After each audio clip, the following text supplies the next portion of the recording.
podcast. It's as good an opening as any. We have never done that before. No. It was the first thing that came to mind. I would remember. The continuing struggles of how we open up the show. Yeah, we have no consistent opening. Yeah. You know what, though? We do have our cool guitar riff that you guys came up with. It's true. That's nice. The Outlaw Jam is what that was Jam titled. Yeah, that's right. Yeah. I don't know. I like that we don't have a clear way to open the show.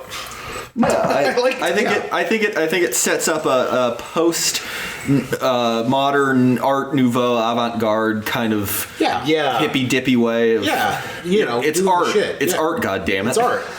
It's Art Garfunkel. Sponsor us. Yeah, right. Please. Well, we started. Garfunkel, please sponsor us. This episode of Three Dudes is sponsored by Art Garfunkel. He just wants you to know he's still there.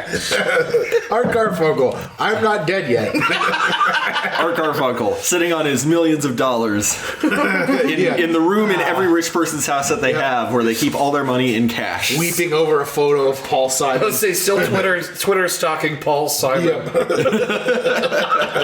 We started out with it. Well, like we didn't. Like I wanted to do the first episode. I did this thing where I was like, it's Tuesday. That means it's Tuesday. Yeah. Live and direct from the basement floor at Dude Manor. I did that thing. Yep. And then Ben's was always like, hello and welcome. Yeah. And then I thought wow, that's way better than mine. So I started doing it, and then we just all abandoned all that. Yep. There's no opening.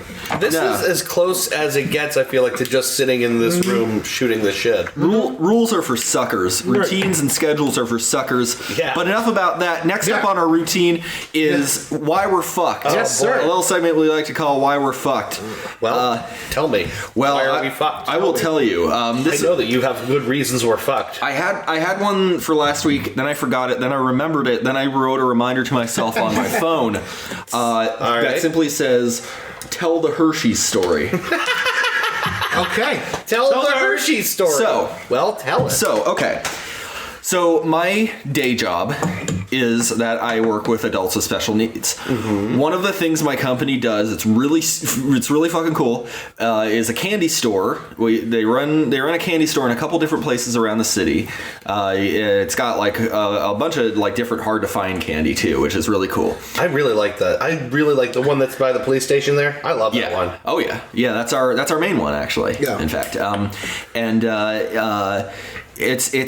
it employs our clients. They get paid to work and staff the candy store. Mm-hmm.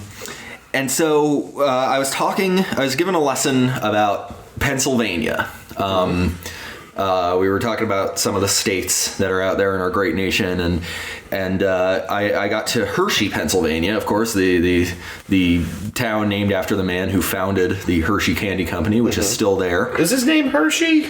Milton Hershey. I did not realize. I should have assumed there was a guy named Hershey, but I've never thought about it. Yeah, it's Yeah. I have nothing else there. I'm sorry. I was going to say, look like you were going to expand on that. Nope, nothing. I have nothing. There's not a lot going on up here most of the time. No, so one of my clients was like, we should write them an email and see if blah blah blah. And I was like, yeah, let's send them an email. And sure. I started typing it out as I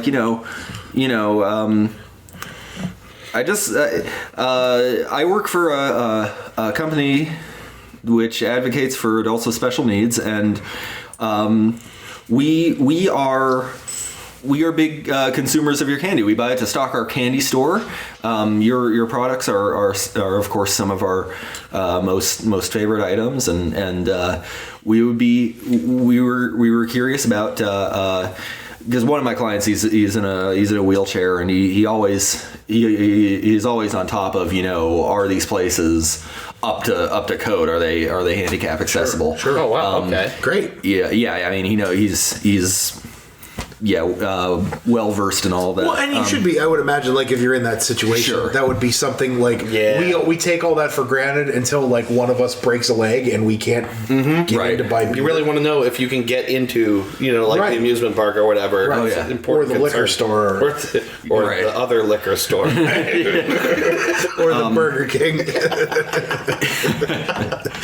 Yeah, and it is something in this job that I see firsthand. Not every place is particularly easy to access. Most places do the best they can, but not every place is. Yeah. And so I in the email asked, some of our clients would possibly like a tour one of these days, and had expressed some questions about the accessibility of the tourable areas of your factory. I appreciate your time. Hope to hear back from you soon. And so I got an email a few days later. Yeah. Saying simply,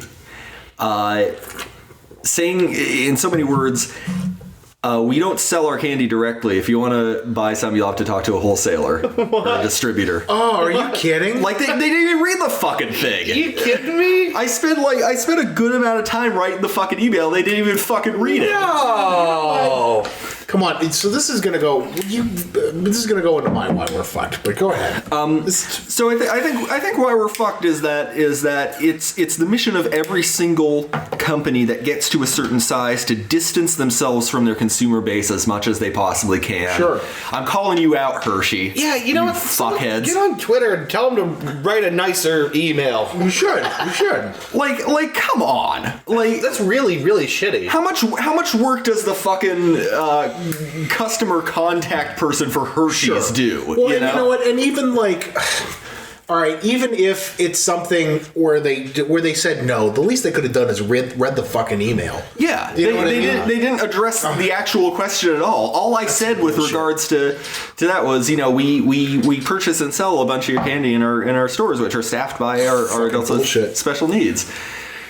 That's why we buy Nestle here on the Three Dudes. Yeah, right. From now on, I am never buying a Hershey bar. That again. You guys know, I am never buying a Hershey bar. No, that's why we sponsor us, Nestle, because your cookies and cream bars are pretty good. Yeah, but Hershey's, come the fuck on. Come on, now. That's really shitty. Give me a break. Yeah, you took the time and wrote him a nice letter, and just all you wanted was to see the place. Yeah, I don't know. And the whole time I was thinking, like, wow, what a cool thing it must be. Like your job is making candy and making people happy, and then they're like, yeah, if you want to buy something from us, you have to talk to a wholesaler and or distributor, sir.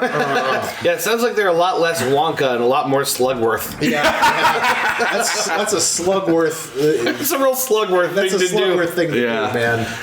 God, that huge bummer. That fucking annoys. All right, well, that kind of loops into my why we're fucked. Yeah, let's see the connection here. And the vein of this is that people don't do their jobs enough. So, okay, I'm going to give you some background here. And maybe this is getting personal, but I'm not going to use anybody's name, so we're just going to get into it. All right.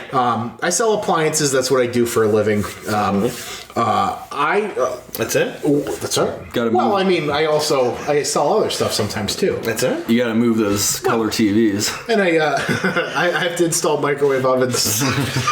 And custom kitchen delivery.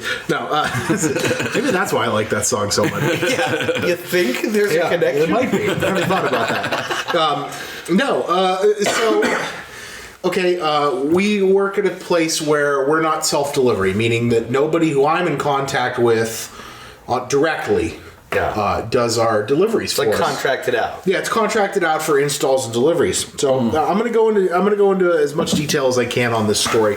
I had a couple come in. They were an older couple. They were buying a dishwasher for their daughter, who just had quadruplets.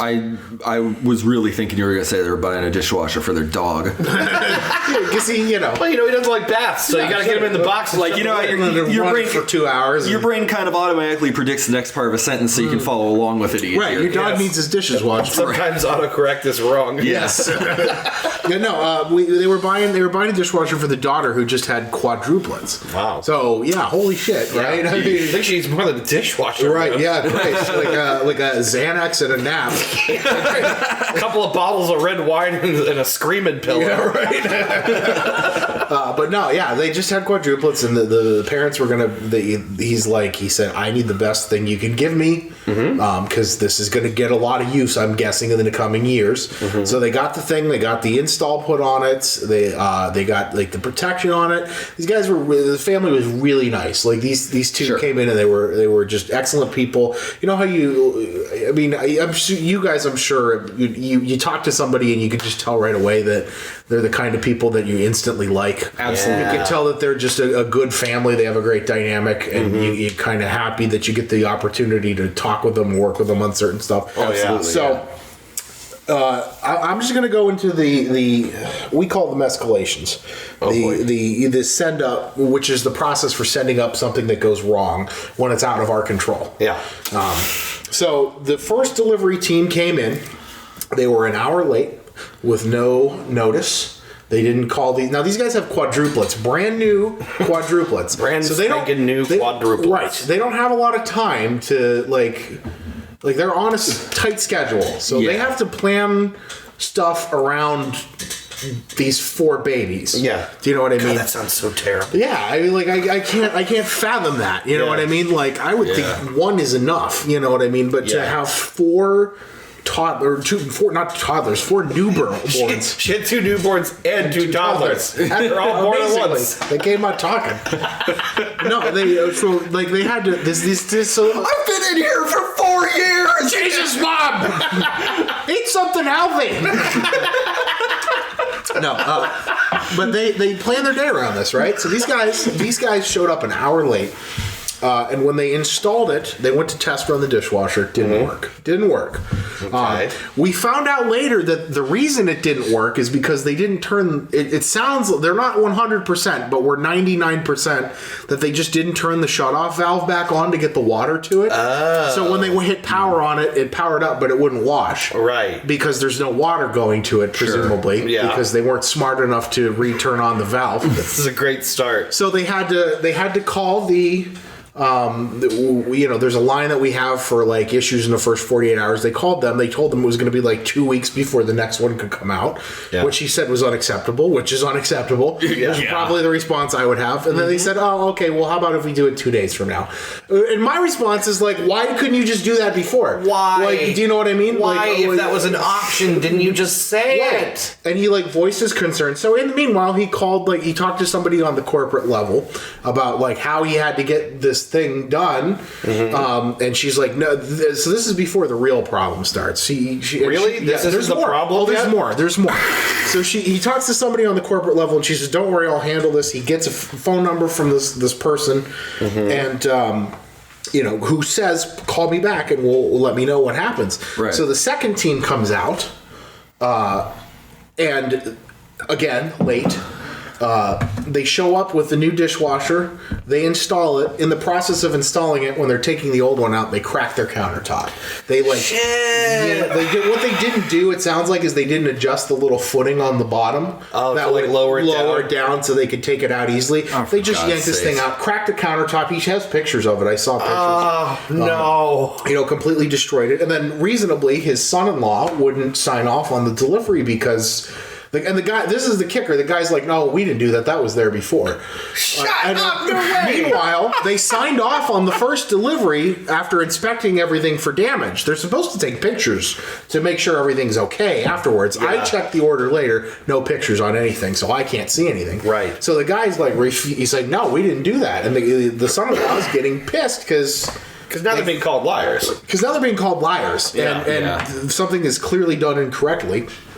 So the guys just left. They just didn't take the sign, didn't test run it or anything.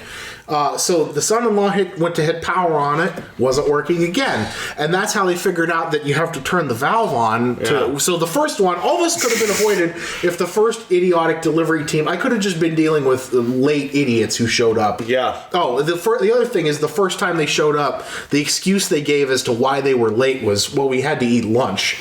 So that's the excuse. That's the excuse they got. They got an 8 to noon time slot. They showed up at 1:15. Like, that's the excuse that they got, yeah. So that's how they figured out that the first team probably just didn't turn the valve on. So the first dishwasher probably worked fine. Oh, no. So now they have a broken countertop and a hole where a dishwasher used to be. Well, they got the dishwasher. The second one worked. Like, it's right. in, but they got a cracked countertop. So the guy calls the woman whose number he got from the way above me. Yeah. Line shows up disconnected. Like, so whoever this person is, either, like, a line cannot be completed as dialed is what he got, which means the number doesn't exist. It doesn't exist. It's either disconnected, or, like, it may have been somebody's number, or she just gave him a fake number. So he came in to see me. I'm sure he was furious. Not with me. No, but just in general. Yeah, no.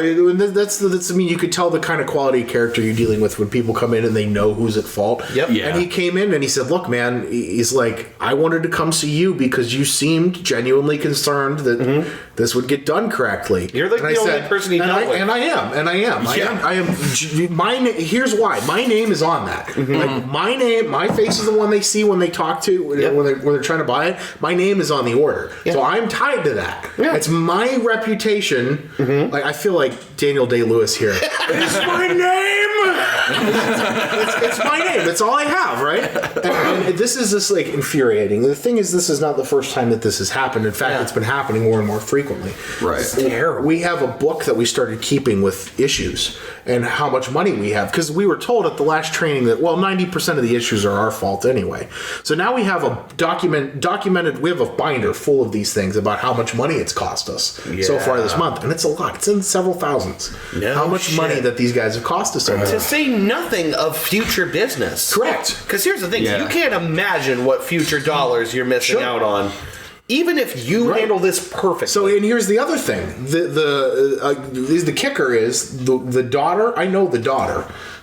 She's a regular at her store. I'm not going to say where she works, but she works for a company / organization that has her in there frequently. So she has a business card, like buying a lot. Yeah, like I'm talking tens of thousands of dollars a year, like a lot of stuff. They spend a lot of money there. They give a lot of business to us. Yeah, and I had to submit this long claim, and now it's out of my hands because it's an insurance claim at this point. That's one of the things we talk about when we go through a finalization of an order. Like, hey, if something happens, we're insured for it. They're supposed to take care of that. It covers reinstallation. It covers any damage that we do when we're there. And it sounds like I'm worried I'm going to have a problem. I told him, I said, I'm going to fill this out. I'm going to type this all out, and if you want, I want you to read it for me so you can see what I'm sending up to them. You're going to get a call, whenever they can.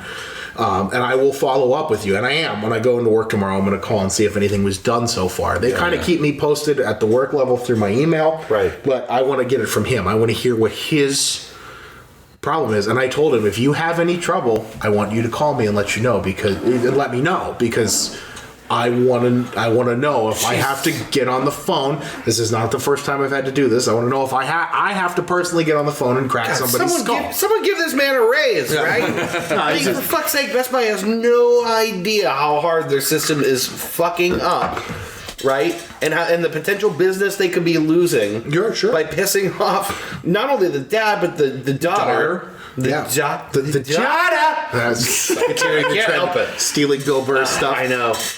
No, they have no idea. They have no idea. Well, that's the thing. And just more importantly, from my standpoint, it's my name on it. Yeah, it's my name that's attached to this. It's our team that's associated with this. Yeah, and I love the team I work with. I love all my coworkers. Sure, we have a real ragtag group of guys that work really tightly in that department because we're separate from everybody else in the store. We kind of operate independently. Yeah, and we finished last month like 31st in the company, and I take a lot of pride in that. Yeah, because I'll tell you what, this ain't like 31st in the richest areas either. And the thing is, like considering the area where we're at, absolutely. And the thing is, if we wouldn't have had all the issues we had last month, we would have been top 10 easily because it cost us $10,000, $12,000 dealing with the same problems. And that's my point is that this is not the first time this has happened. It's not the first time it's happened to me. It's not the first time it's happened to my coworkers. Yeah. And it's not our fault. So I guess why we're fucked is that there's people who are attached attached to your job. For if you're a standard working stiff, there's folks that are attached to your job that are out of your control that you can't talk to on a personal level and fix things with. Yeah, and they're hurting your name, or they're hurting your name, and there's nothing you can do but stand by and watch. If this guy has to go to court, I'm going to be there on his side. I don't care if I lose my job. Like, it's ridiculous. It's absolutely ridiculous, and it's very frustrating to me that I'm a person who I'm lazy as fuck, man. I'm lazy in my personal life. I'm lazy at my job sometimes. You know what I mean? But when I'm there to do my job, and when I get in the flow, and when I'm doing my work, I want to be on point. I want to give 100%. I take a lot of pride in what I do, even if it is something stupid. I want to do my best to make. I like to make people happy. Yeah, and this is the one part of my life where I can actually do that consistently. You know what I mean? You are enabled by the arm of Best Buy to actually make people's homes and lives easier and better. Sure, and this is not to discredit Best Buy as a company at all. They, in fact, of all the shitty retail jobs one could work, I would strongly recommend that anybody who has a chance go out for it. They sound great to work for. We get great benefits. I get paid very well considering what I do. Yeah, very well. More money than anywhere else would pay you for the same work. Sure. We get an incredible discount. I have a 401k. I have stock options. I have insurance that's decent enough. Yeah. Do you know what I mean? Yeah. And for the most part, they're genuinely concerned about, your day-to-day life. But it's like one of those cost-cutting things where they're just missing the boat, I think, here. Yeah. Well, this company crawled out of severely dire bankruptcy, straits, basically, almost bankrupt. Yeah. I mean, we were almost gone. So it speaks to something about the management of the company that they know what they're doing enough to do that. Yeah. But when you cut corners on stuff, or if you maybe contract people who are, suboptimal, or if you have a Byzantine and useless escalation system that leaves people lost and confused, that hurts you. Mm-hmm. For sure. And it's frustrating. It's very frustrating. So I guess why I think we're fucked is because there's always going to be people around you at your job who are going to fuck you over, and there's nothing you can do but sit back and take it. Yeah.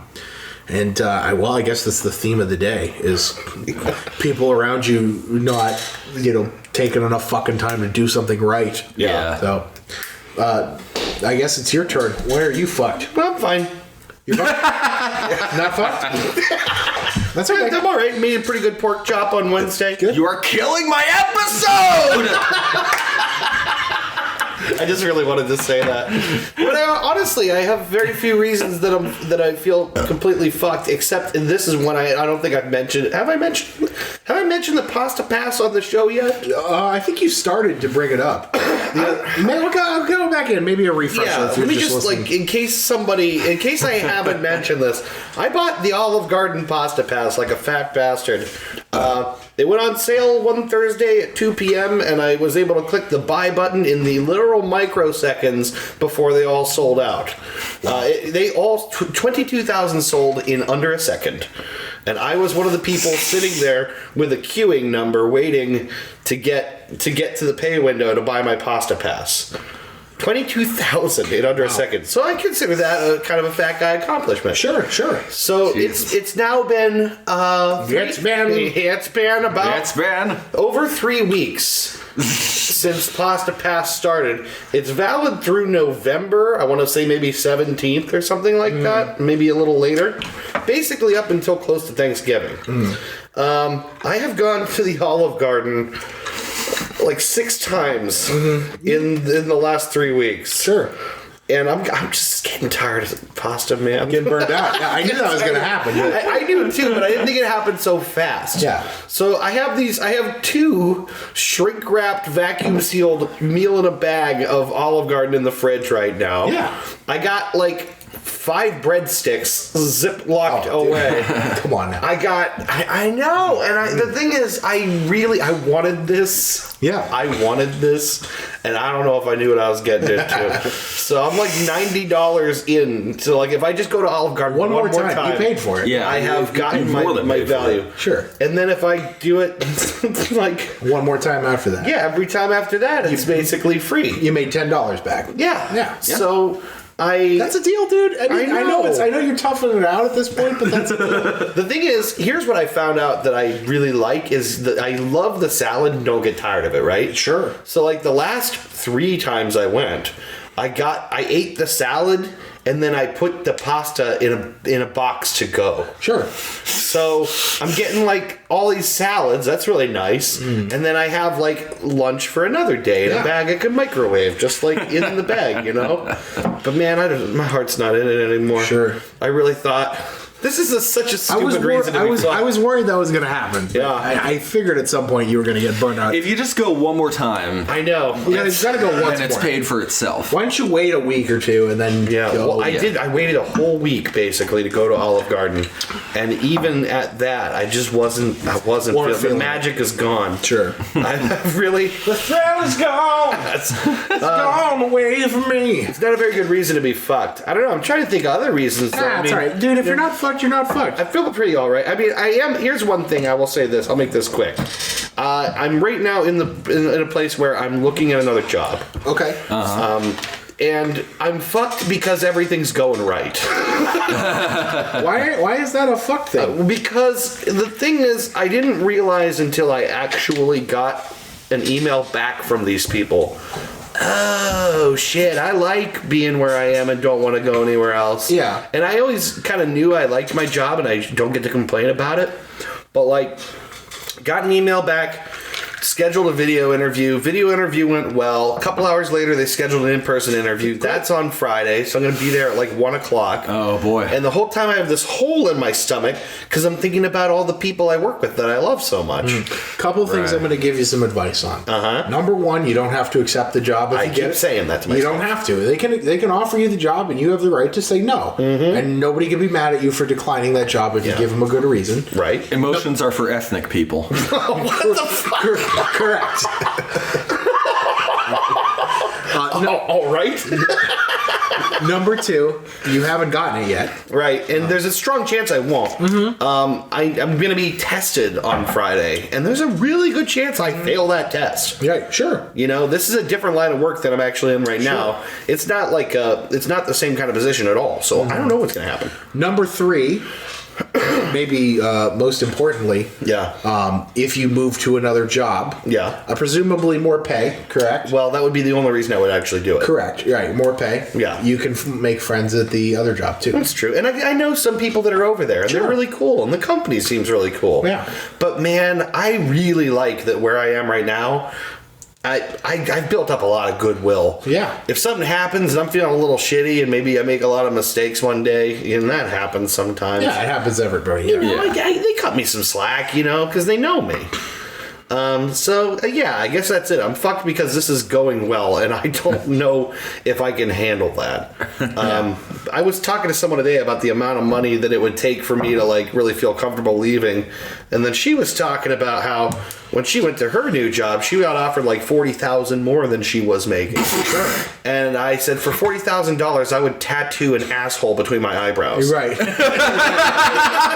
I mean, listen, man. I mean, it's one of those things. Like, it's when here's what I would tell you. You know, you don't overthink it yet because you didn't get the job yet. You know, nothing to worry about yet. I can always say no. Right. This can go away in a heartbeat. I will tell you, if you do get offered a significant amount more as your poor friend, I'm gonna be. I will respect your decision, but I mean, I kind of would be disappointed in myself if I was able to make 10 or 15,000 more a year and said no. Now I will say our friend Alec downgraded his position by several $1,000s a year for happiness. So happiness cannot be understated. Sure. Yeah. If you're making the decision from a place in your heart where you know you're going to be, where you know with 100% certainty you're going to be happier at your current job, then I would never fault anybody for that, because being happy is more important than having a little bit extra money. Money can't buy happiness, but money can buy liquor, which is cheap. So it really doesn't matter Right. too much. Just drink yourself away. Well, that's the other thing I was thinking. Is like, man, if I show up hungover on a Wednesday at a new job, they're not gonna like that at all. Maybe. At Laird, You don't know. they're just kind of like, oh, it's Wednesday. Yeah. So I don't know. That's the thing. I have a morning shift tomorrow for the first time in a while. So. Yuck. Yeah. I'm gonna try and take it. They kind of all. Everybody kind of already knows. Like when I walk in, they're like, Dude's Day. No, I mean, Oh boy. Here's the thing. Wait for the offer. See what the money is. Yeah. And if the money is not where you want it to be, and you think they could get you for more money, ask for more money. Yeah. I could also always ask Laird for more money. You can. That's the thing. If you want to play the bargaining game, Yeah. you can say, "Hey, I got offered this much. What can you do?" Yeah. I know it's crazy. I don't know. There's lots of options, and I can always just plain say no. So don't stress about it. I think It's not that bad. you got to It's go a up good onto thing. onto a grassy overlook at night and do some soul searching, maybe with like an rifle. REM song in the background. Like a rifle in Dallas. anyway, that does it for me. So I'm fucked because things are great. That's a good problem to have. That's a good. I know it is. I know it is. So. when we come back on the Three Dudes Cast, Yes. our topic for the day plus vices and substances. Yes, vices, Which we are partaking. vices and substances. Which we will leave wide open until we come back. What could it be? It's morphine this week.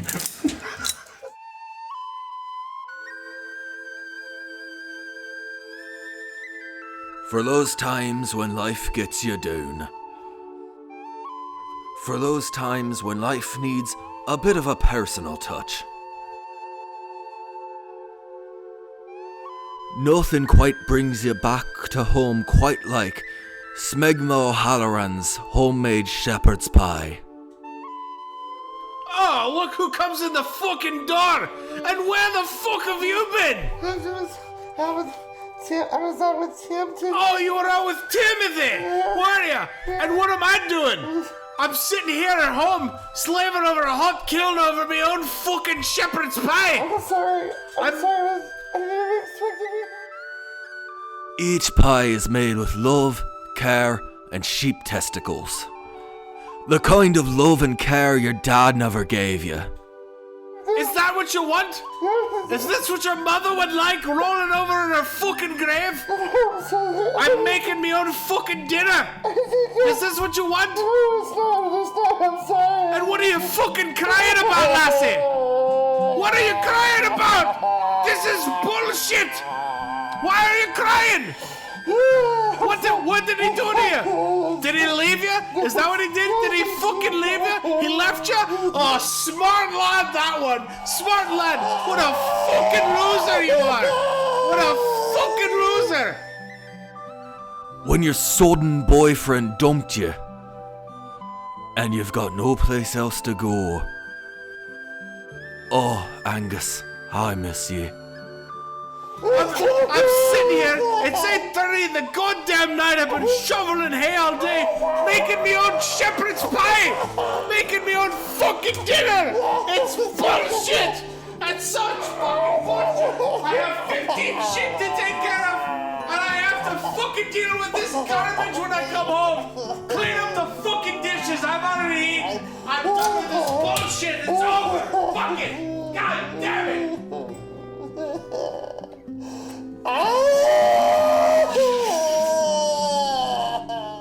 Smegma O'Halloran's homemade shepherd's pies. Fuck off, you cunt.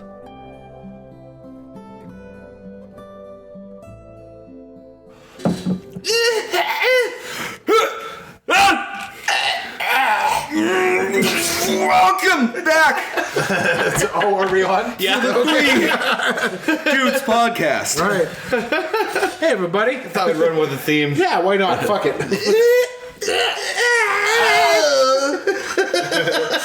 Welcome back to the Three Dudes Podcast. Yes. This is the part of the show where we talk about our ingesting of various chemicals and life shortening substances that we call schmorpin and dorpin. Yeah.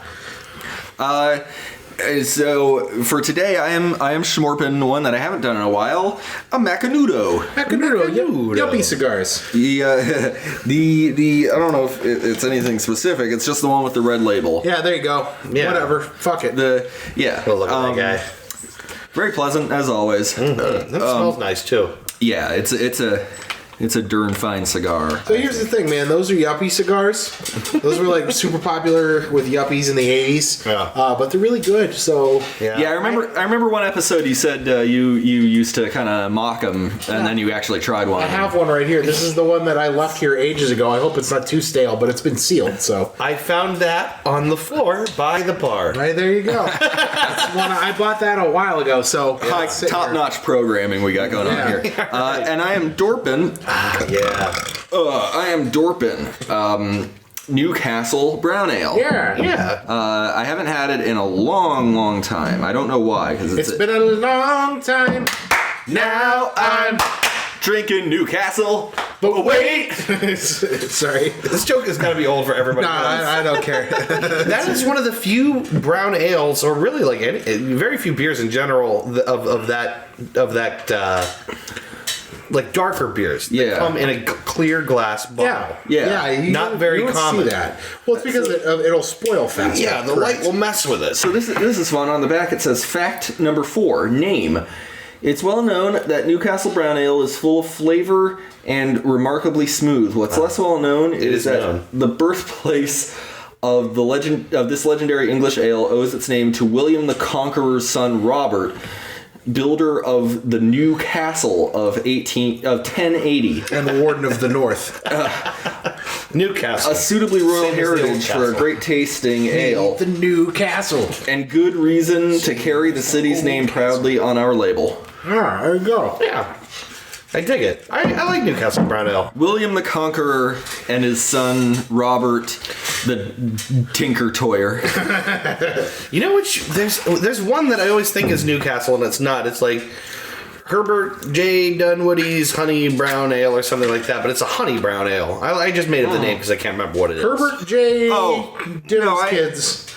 You know what I'm talking about. Who makes the honey brown? I know exactly what you mean. T.C. McCrispers. Do you know what I mean? It's got some kind of name, like, I can't remember. I'm making that up. But the honey brown is in like big bold yellow letters. Yeah. And they sell the honey brown even in the big tall boy cans. Yeah. Yeah. Shit is yeah. fantastic. Fantastic. I don't even think it's that good. I just really like it. I don't know what it is. Guess it's because it's alcohol. All right. Well, I guess it would go to me Yeah. since. No, yes. Hold on a minute. You just wait 1 fucking second. I saw you look down your nose. Dundee's. That's it. Dundee. Yeah, Dundee's. Dundee's. I had to be right. I just watched you look down your fucking smug nose at my coffee and cigarettes. So I'm going to take a minute and talk about them. This coffee is very cold. I brewed it this morning. It hasn't been delicious since around 1 p.m. Okay. It's in a mug that says, "Don't mess with Texas." It really is. Texas's most famous anti-littering slogan. Yes. It's got coffee stains all the way down it because I'm a slob. Listeners at home, he legitimately has a mug that says "Don't mess with Texas." Just in case That I is also love it. legitimately what it means. It's an anti-littering. In case I ever thing. forget. Is it really anti-littering? It came around in the early '80s as an anti-littering campaign slogan, and now people use it unironically to mean Come take it. Yeah, come and take it is the coolest. Yeah. I know I talked I about still that on drink the out show. of that mug. Yeah. Come and take. Come and take it. I love that thing. And then you're. And no, I'm not done with the mug. Okay. It's got a blue stripe across the top. Oh my God. Red stripe at the bottom. Oh my Don't mess with Texas is in a really nice typeface. I can't quite my identify. God. Palatino. Totally, yeah. It's like sure. Palatino. Yeah, slim. maybe. it's the '80s PSA font. It's slightly less strong than normal. Oh, good. So, Oh, which is great. I've been able to drink several cups of it without getting too crazy. I'm not looking down my nose. Yeah. I just. Oh, really? You just really? You, Have you had enough? you just smoke and drink the same thing every week. So, It's okay. It's not bad. Now on to what I'm smorping. I'm sorry, everybody. I have a pack of a cigarette that I really enjoy. It's called Marlboro Edge. You can buy them wherever cigarettes are, and they're okay. And they're okay. They're okay. They're just okay. They're slightly cheaper than a Marlboro Red. Yes. Let me say that again. Marlboro Red. Guys, I'm so sorry. Yeah. This of course comes from the town of Marlboro, which of course is derived from the German Marlsboro, Which means in German loosely cowboy country. Yes. It's good. I like smoking Which them. comes from the Latin throat cancer. If you listen, you can listen to the sound of me. Yeah. That's me lighting it. Yep. And tasting it. That reminds me, actually. Apparently, in the plaza over yonder, they're opening up a Tex-Mex place called El Cowboy. Oh, nice. El Cowboy. El Cowboy. Which loosely translates to the cowboy. All right, I'm done. What are you smorping and dorping? Dave, I'm sorry. I didn't mean. You gotta understand. I've been going back and listening to old episodes of the Dudecast. I know. And like the first 8 are just I got Marlboro Edge cigarettes and black coffee.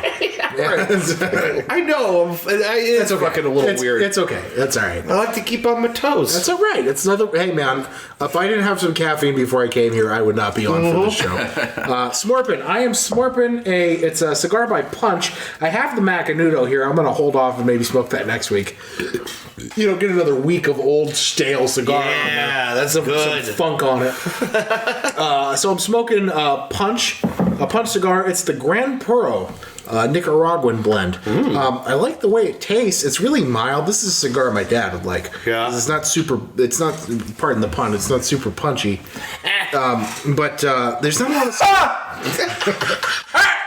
There's not a lot of smoke to it. It's which I don't like. I like a lot of billowy smoke, and there's not. Yeah. So the cigar tastes good, but not as much smoke as I'd like to it. It smells nice too. I'm double teaming the Dorps this week. I got I'm drinking Seagram's Old Canadian whiskey. Yeah. With Coca-Cola, and I'm drinking Miller Lite. Yeah, Miller Lite's a good mainstay. Yeah. Good go-to. Yeah, I always like Miller Lite. I still in my head I feel like it's like I've convinced myself that they used like a different yeast or something, and that's what I'm tasting. That makes me like it more than other very similar beers. There's just a slight difference there. And I can't quite. It's also like a lot of other beers are It's the moose urine, in fact. It's 100% the assorted animal piss that goes into it. I feel like it's a fine Pilsner. A lager. Is it a lager? No, it's a Pilsner. It's Pilsner. Yeah. Okay. So I will tell you, like I was watching any college football fans out there. We went bowling with our friends Alec and Misty. Alec, who's been on the show, and his girlfriend Misty. We went bowling with them, and then afterwards, Trisha and I went and got late night nachos and wings at B-Dubs, and we watched Clemson lose and blow their number 2 position in the top 10. No shit. College football fans can't do. We went there. I had a Coors Light on tap. Not as good, man. No. I would rather have Miller Light in the can than Coors Light on tap. That's the truth. I'm gonna say right now, I'm gonna take a hard stance. Coors Light, not good. Don't drink it. God, what a rebellious and revolutionary stance I know. to take. Yeah. For the love of God, please don't drink Bud Light. But I drink Bud before I drink Coors. Bud Light Lime's okay. Yeah, Bud Light Lime is okay. I didn't say Bud Light Lime. got that refreshing citrus twist. That's my. I don't care if I'm a pussy or not, man. That beer, that is the most summery, drinkable beer. Yup. I have gone through 18 packs of those, grilling burgers Just like nothing. in 2 hours. Put them down throwing like them water. back. Yeah. Oh god, it's so easy. It is the most supremely drinkable cheap beer. And it's not that cheap either. It's a little more expensive than the but not Bud much. Light. Yeah, Yeah. not that much. Yeah. That's All right. a ringing endorsement for Bud Light Lime. Yeah. Bud Light Lime, Miller Light, and fuck it, Rolling Rock too. We like Rolling I Rock. love Rolling Rock. Rock's the shit, they man. tender this as a tribute to my good taste. Yeah. 33. 33. The glass light takes all the trouble. From the gas line tanks. Glass. from the I almost said gas line from the tank. natural gas pipelines of Old Latrobe. We tender for you this sweeping bottle of death. Just crack it open. That's nice. Pass out. Yeah. All right. All right. Let's hear it. What Well, we got? I seem to recall some weeks ago that there was a very positive reception to the history episode we did. Yes, a very positive. So I wanted to introduce a part 2 to this. Yeah. And That's great. And I wanted to start it off by asking one very simple question. We have learned. Hear something? I think the TV's playing upstairs. Yeah, what the fuck? Hold on a minute. I think that's the TV. Hold on, that's terrifying. What's I going think it's, Wait, I think it's the Chromecast. It is. Oh my god, dude. No, it's not. Yeah, it is. It's Eric Andre and Hannibal Buress at Vanity Fair. Is that what it? Yeah, all right, I just stopped it. What happened? Yeah. That's spoopy. Wow, okay, sorry everybody. Yeah, look, we just stopped. Wow, dead. well, that was tremendously scary. Yeah, that was Holy frightening. shit, all right. I don't like that. So anyway, the question I had. Sorry. Wow, okay. I want to open this up with a question. Yes. We have gained the powers of Jesus. Okay. Naturally, we're going to use this to further our own show. Sure. Love this. We can bring any person back from the dead from any point in history to be a guest on our show. Who would be the best guest? Who wants to open? Oh man, best guest for the show. I have an opener. If nobody else does. Okay, you know what? I propose that we kind of follow the format of not just who, but definitely why. Why? Yo, I'm going to get into it. of course. Yeah, why am I even saying that? Of course we're going to talk about why. So, all right, let me open this. If I was going to propose a guest from just any historical figure, do we have any stipulations? As in, like, something I would learn about in history class, or a pop culture icon, or Anyone. anybody? Anyone who would make a good guest on our show. The only stipulation is they can't be anyone currently living. Got it. Okay. So if I was just gonna, in the event that they do show up on our show eventually. sure, great. Just in case, you know. Just in case. I would pick Wildman Mark Mirror. No. No. If I was going to pick a guest for the show, in particular, if we were, I'm going to try and stay in the same vein as the history topic. Yeah. Right. Of old, which was actually one of my favorite episodes to do. That was, It was a lot of great. fun. we were talking about this after we, for the listeners at home, Dave hosts a Sunday night show. Like, we was Game of Thrones for a while. Now Game of Thrones is off, so we're doing Stranger Things on Sunday nights. Yeah. So we were all here for Stranger Things. Ben, after you had left, we were talking, and we pretty much came to the conclusion that as topics go, your topics are our favorites. Yeah. I think They're definitely the most fun. Yeah, well, they're also listener favorites too. Yeah, Like, we get a lot of positive feedback on your episodes. There tends to be a lot of, like, real strong focus on these topics. Yeah. So it's fun to talk about. Yeah, right. So anyway, getting into it, if I had to pick a historical guest to be on the show, I think I would pick Winston Churchill. Because I think... Oh, shit. First of all, smoking and drinking is locked down. Right. That's what I'm saying. Like, that guy, can you Hell imagine yes. smoking and drinking would go to... It already goes on long enough as it is. Yeah, I know. It's going to be a topic... This would be like a solid 3-hour show of just hating Nazis and nothing else.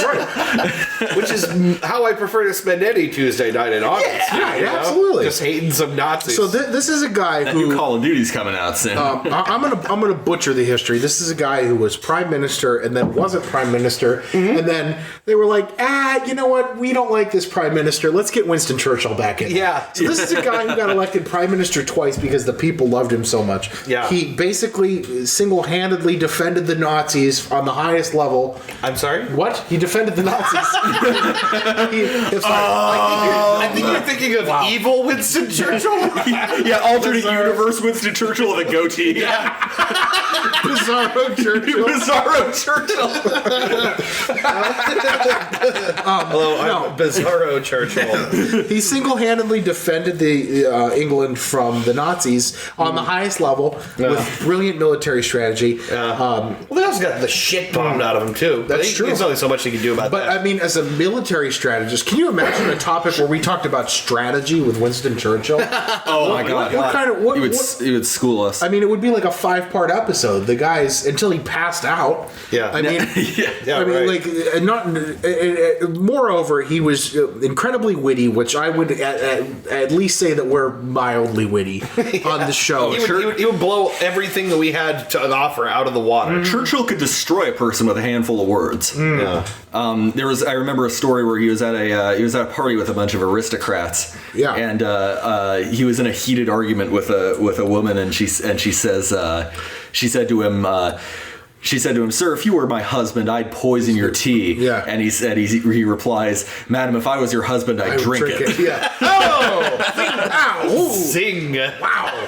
Hey-o! No, yeah, there's a lot of great quotes attributed to him, none of which are coming to mind right now. Yeah, but no, I mean, think about that as a guest. I mean, this is a podcast where we kind of exclusively sit at this bar every week and drink and smoke and shoot the shit about something. Yeah. And while we are really just shooting the shit, and it's, this kind of a topic that we make up and bring to the table at random every week, there usually is some focus to what we discuss.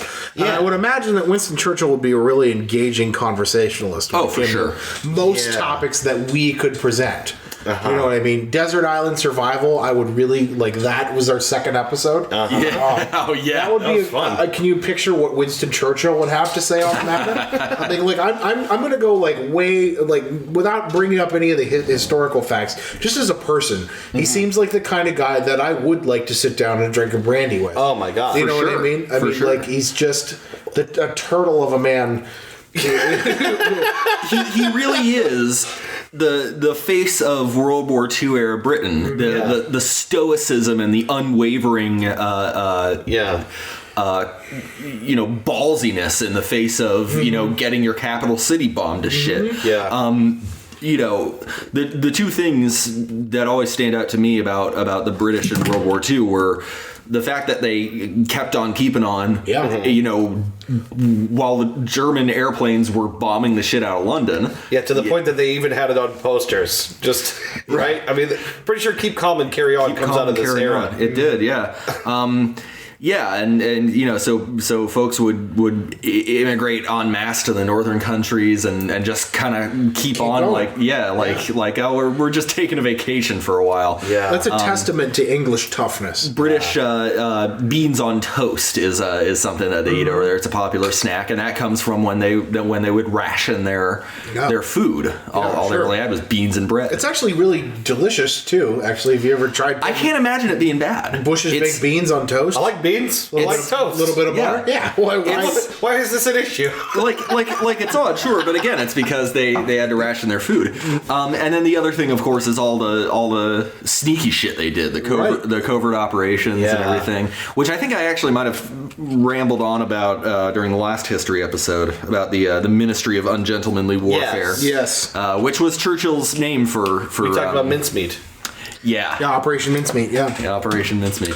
No, I think there's a cool anecdote, and I can't remember exactly how it goes. This would be something I would just suggest people watch, but Netflix's series The Crown, very good, features Churchill, played by John Lithgow, who's amazing. Excellent. Yeah, he's already won. John Lithgow. Yeah, he plays Churchill. Won an Emmy for his performance. Yeah, I didn't know that. Yeah, he won an Emmy for his. He's very good. Very, very good. There's an episode that deals heavily with a time period there where London was becoming enshrouded in smog. It was pretty bad. It was sort of byproduct of all the new industrial shit. Yeah, you're sort of like filling the city with smog, as well as like an atmospheric pressure situation that was forcing it all like back into the city or something like that. Oh God! And it's basically testing his prime ministership. People are like getting upset, they wanted to do something about it, but he literally can't just like move the air. Right, sure. It's beyond him.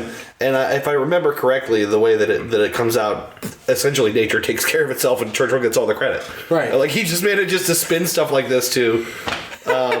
I don't know if it's if he was prime minister during that time period or if he actually took over during that time. I can't remember. Yeah. Watch The Crown.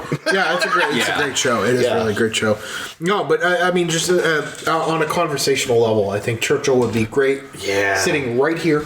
Drinking whatever. Screw that. I want us to be on this side of the bar, and I want him to host. Yeah. Truly. I mean, like, think about the great. I mean, we drink for the most part swill on this show. You know what I mean? So I would assume that he would bring a bottle of something. Oh yeah. You know, so, I mean, I don't know. Churchill was real buddy with the troops, right? Yeah. Absolutely, yeah. Like I'm sure he'd be just at home in a rat shit pub as he would be in a highfalutin Or at the very party. least, he'd want you to think he was. yes, correct. Politician. More importantly, Yeah.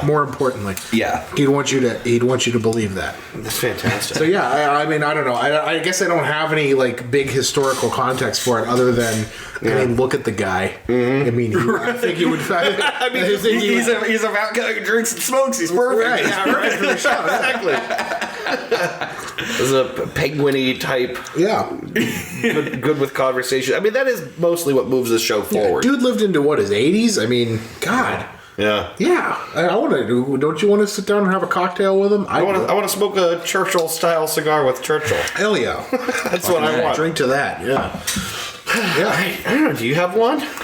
I had a couple in mind coming into this. One I may have even talked about in the last history episode we did. Diogenes of Sinope. Yes. Yes. Would be a fun guy to have on here. Yeah, remind the people who Diogenes is. Okay, so Diogenes basically founded the Cynicism movement in ancient Greece.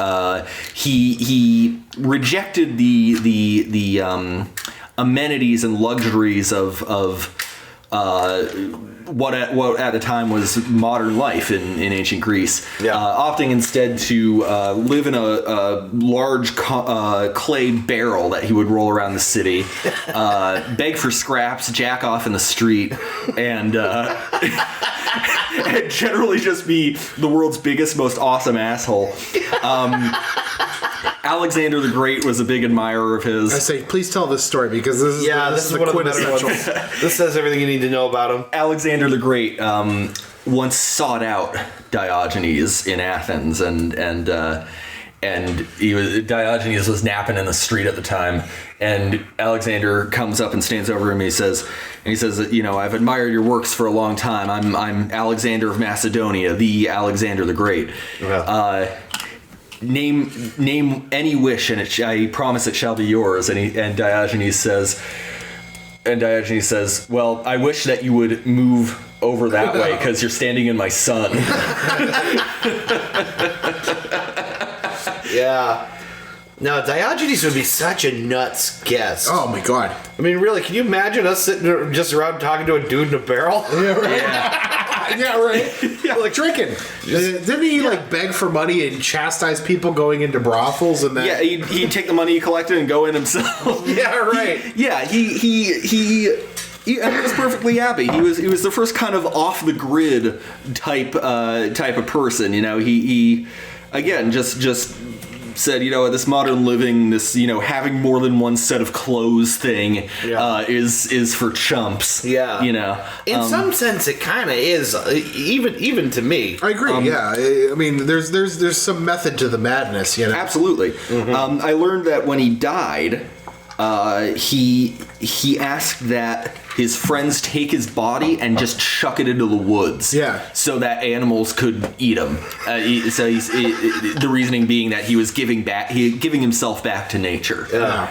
The nature that created him, he was then giving himself back to. I feel like he became on this show. He would drink all our beer. Yes. He would piss on my floor. Sure. He would leave with half my things. He might even try to fuck the dog. He might. For all we know. I mean, we don't know anything about this guy. Diogenes, I think lived on pure id. Yeah. As long as he had shelter, food, water, and a way to sexually relieve himself, he was happy as a clam. Man, I mean, can you ask for anything else? Really? Everything else is bonus. Right. I just want him to because philosophers were such a big deal in ancient Greece, and now all you can do with philosophy is teach with it. Yeah, right. I want to have him on the show, and I want him just to talk. Sure. I want to ask him questions. I want us to learn from him. Yeah. There is no topic. And I want us all to get as drunk as we possibly can. Hell yeah. Oh my off of I want to know how wine was made in ancient Greece so that we Sure. can make it that way. Yeah. And have ourselves some of that Athenian swill. Oh, God, that'd be so cool. Diogenes is the topic. You know what I mean? Like, Yeah, come right. on. Yeah. There's no topic if he's on. It's just him. It's the episode is Diogenes with Diogenes or Diogenes. Diogenes is Diogenes in the Diogenes story. Yeah. Wow, yeah, that'd be crazy. But since I already I already used him. You may recall. I already Yes, we've talked about him before. talked about Diogenes as we've demonstrated. So I was giving it some thought, and I think like probably someone with like a life and who made decisions that I could only ask like why would you do these things, Yeah. and how do they work? Yeah. The person I have in mind for that is Bass Reeves. Okay. I do not know who Bass Reeves is. Yeah. Bass Reeves is one of the most storied members of the U.S. Marshal Service in that service's history. He operated in the years after the Civil War. So late 1860s through 1870s and 1880s. Okay. And what makes him particularly remarkable is that he was a federal fucking marshal while being black. Oh, really? Wow. Okay. He was. When again? In the 1870s?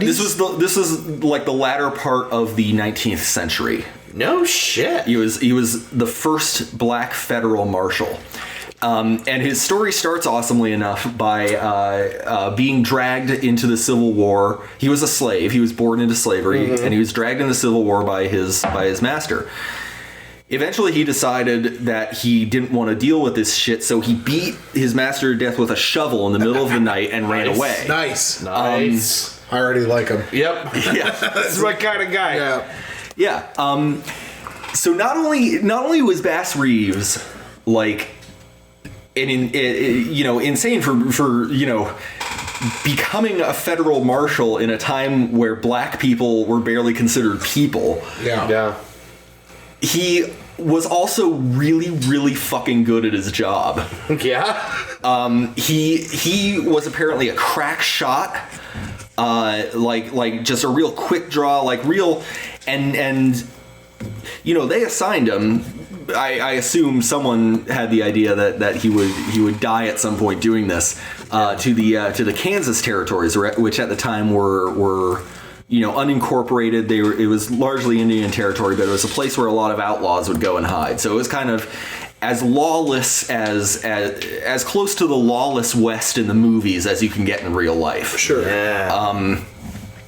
And here he is walking around outlaw country with a fucking federal marshal's badge. But yeah, he was a master of deception. He got 2 armed men to surrender once without having a weapon himself. Wow. Like by like bluffing, reaching into his coat and pretending he was about to fire. Yeah. And on top of all this, he couldn't read or write. So all of his reports, all of his signatures and arrest warrants, he would have another marshal fill out for him. Wow. No shit. This is a guy who I want to know like everything about. Yeah. I want to know how. Gulp. Gulp. Brought to you by Newcastle. This gulp brought to you by Yeah, Newcastle. this awkward silence brought to you by Newcastle. I want to know where he got the balls. Yeah. Frankly. Yeah. Well, I feel like everywhere he went, his authority must have been challenged. Oh, sure. Which must have been super frustrating, but it's like the dude's got the badge, right? Sure. Like he's got the credentials. He's got the badge. He's got the possibly quite literally the fastest hands in the West. Sure. Yeah. Sure. Well, I mean, like it would have to be born out of having to deal with that, I would guess. Like Yeah, sure. the balls came Sure. from either fail miserably or people are going to treat him the same way, whether he's a some people apparently are going to treat him the same way whether he's a slave or a federal marshal. Absolutely. It's just that when you're a federal marshal, you get to shoot people. Right. Sure. And the government lets you do it. Yeah. Hell yeah to that. God, that would have been so wild. That would have been so difficult. Yeah. He also, I want to pull up a picture of him. He also had a fucking magnificent mustache. Hell yeah. Now that's the mark of real man. I recently asked Trisha, like if I was a firefighter, would you let me grow the mustache? And she, like, without hesitation was like, oh yeah. Like, yes. Yeah. Yes, that guy, man. That's fucking cool. That's a fucking Google, stash. If you're listening, Google this guy. Bass Reeves. Bass Reeves. Bass Reeves. This is the face of a fucking lawman. Yeah, it is. I'll tell you what, It you really put a hat on he that? looks like you put a hat on. Look, here he is with a hat. That's a lawman right there. Ah, dude. A hat and a little tin star on My his wish chest. was immediately granted. Yeah. That's sweet. Real talk. Yeah, man. so- that dude. Very strongly recommend reading up on the story, the legend, really, of Bass Reeves, Yeah. the first black U.S. Marshal.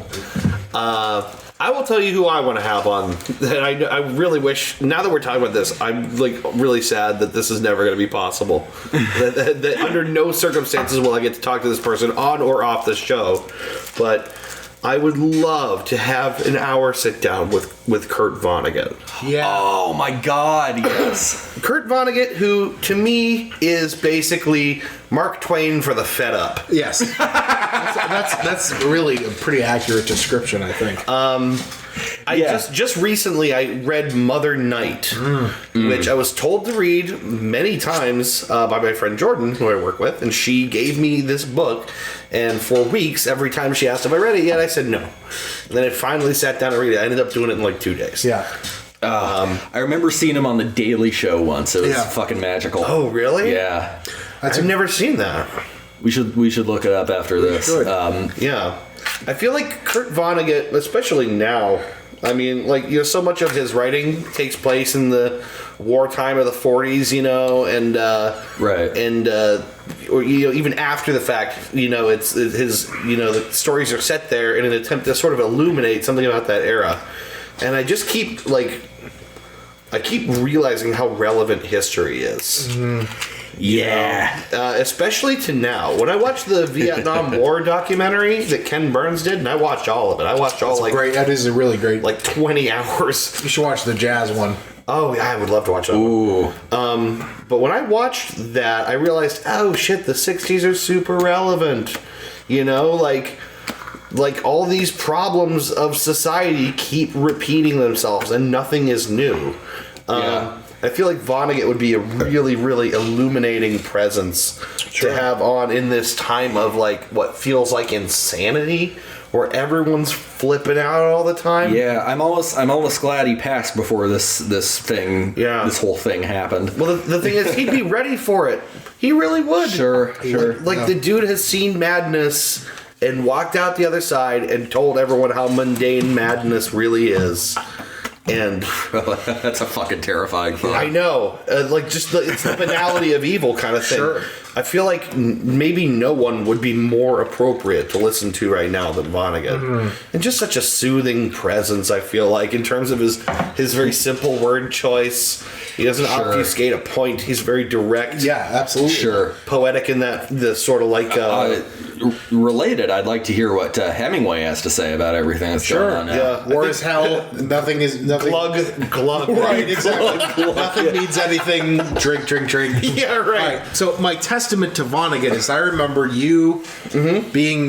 We went to college together. Like that's really the reason that we're friends is we knew each other from a job that we used to work at Little Caesars Pizza together, and then we reconnected through college. Yeah. Being English majors together. Right. And we probably wouldn't be friends, or at least to the same degree we are now, if not for that. Yeah, I think, you know, we liked working with each other. We were friendly, but like college made us hang out.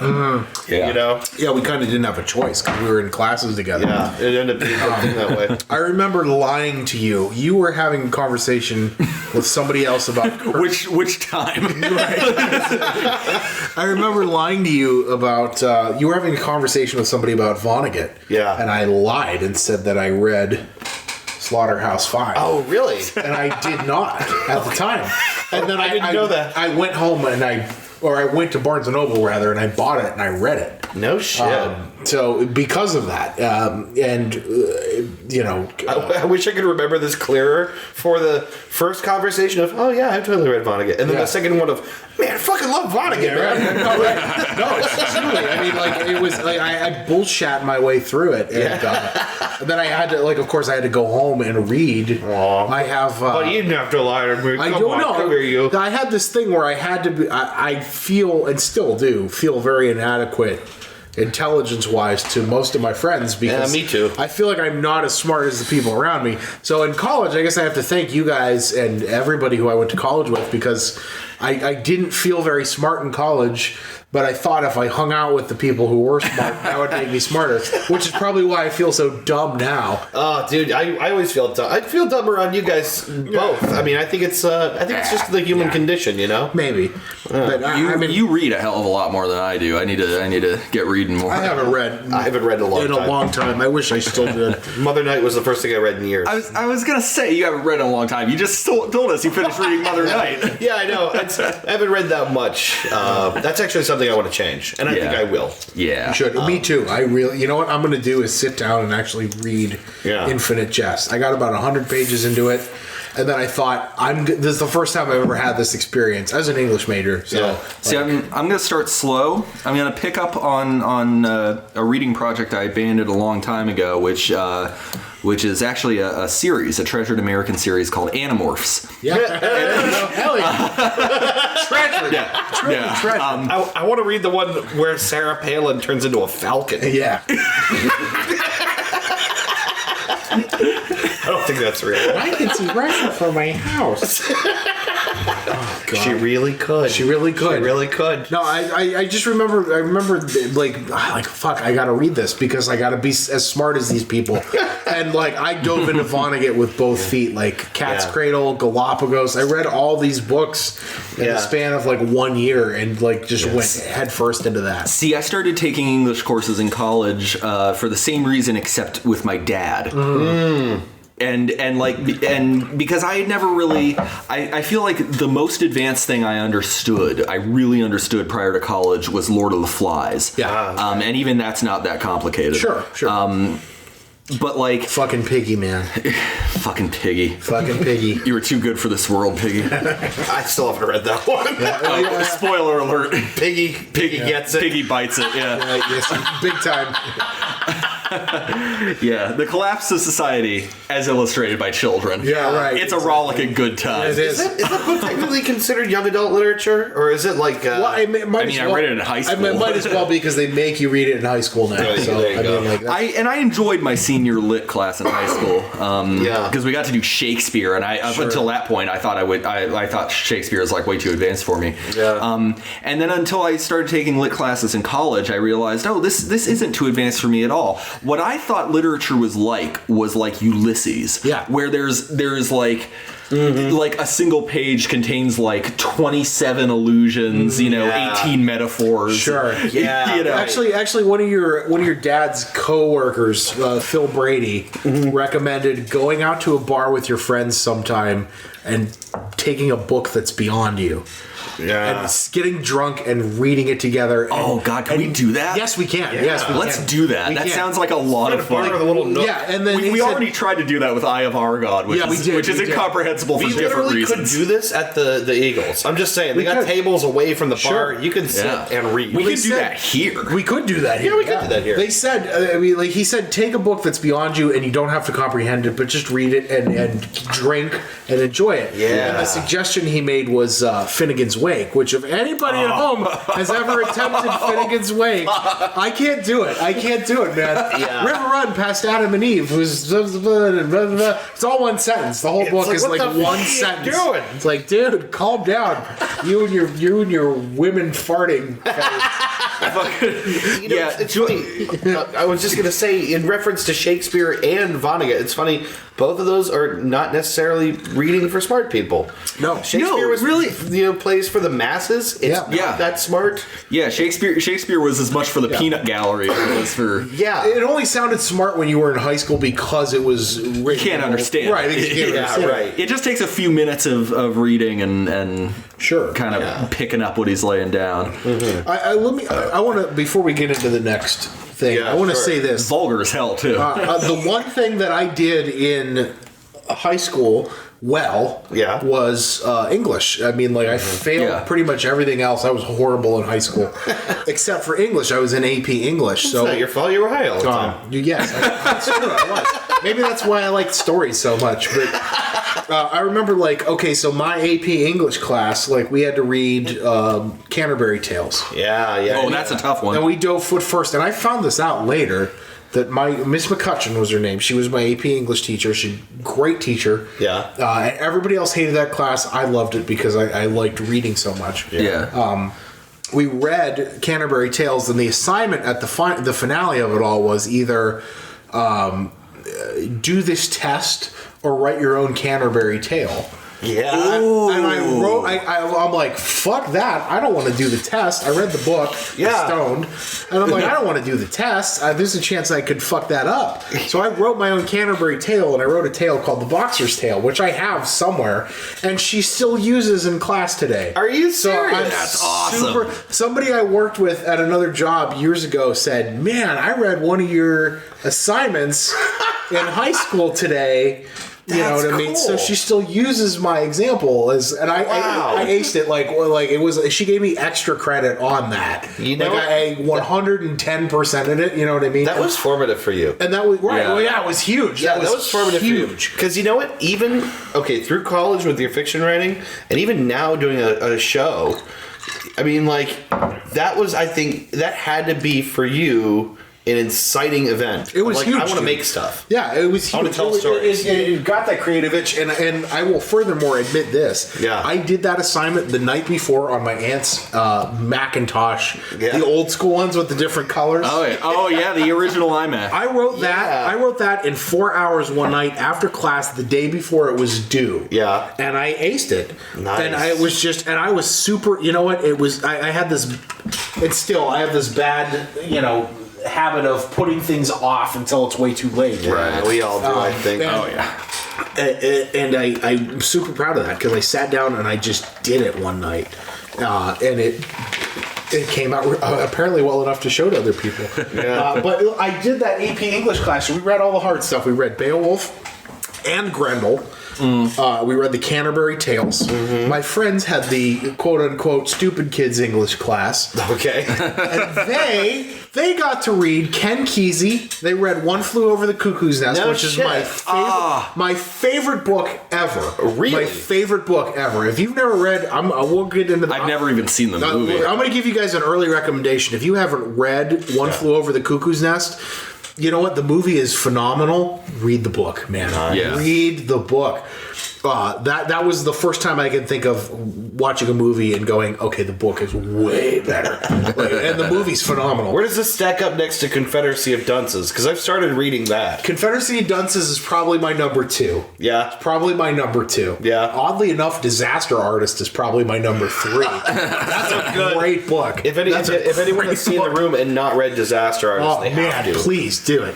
Dude, I'll borrow. I have it It's home. so good for the behind-the-scenes trivia, so good. man. The shit that didn't get in the script. Like, Oh, I don't know if you know that at the end of the movie, Tommy's supposed to be a vampire, and he comes up, and he's supposed to get in his car and fly off away. the roof. Yeah, I couldn't do it. Yeah, That's how you know he's a vampire. By the way, you will feel if you read that book, you will feel everything there is to feel about Tommy Wiseau, including anger, sadness, deep loss. Yeah, you will totally empathize with him really in a big good way. But no, they in the quote unquote dumb kids English class, they got to read One Flew Over the Cuckoo's Nest. West, on the road. They read a lot of Kerouac. They read Ginsberg's Howl. And I'm thinking, like, fuck, man. Like, I remember being a senior in high school going, like, man, I should have just, like, failed miserably at this. Because they got to read all the stuff that, like, when I was going into college, like, my taste in literature was formed around those books. Yeah. If you're an English major, you have to own a copy of Howl.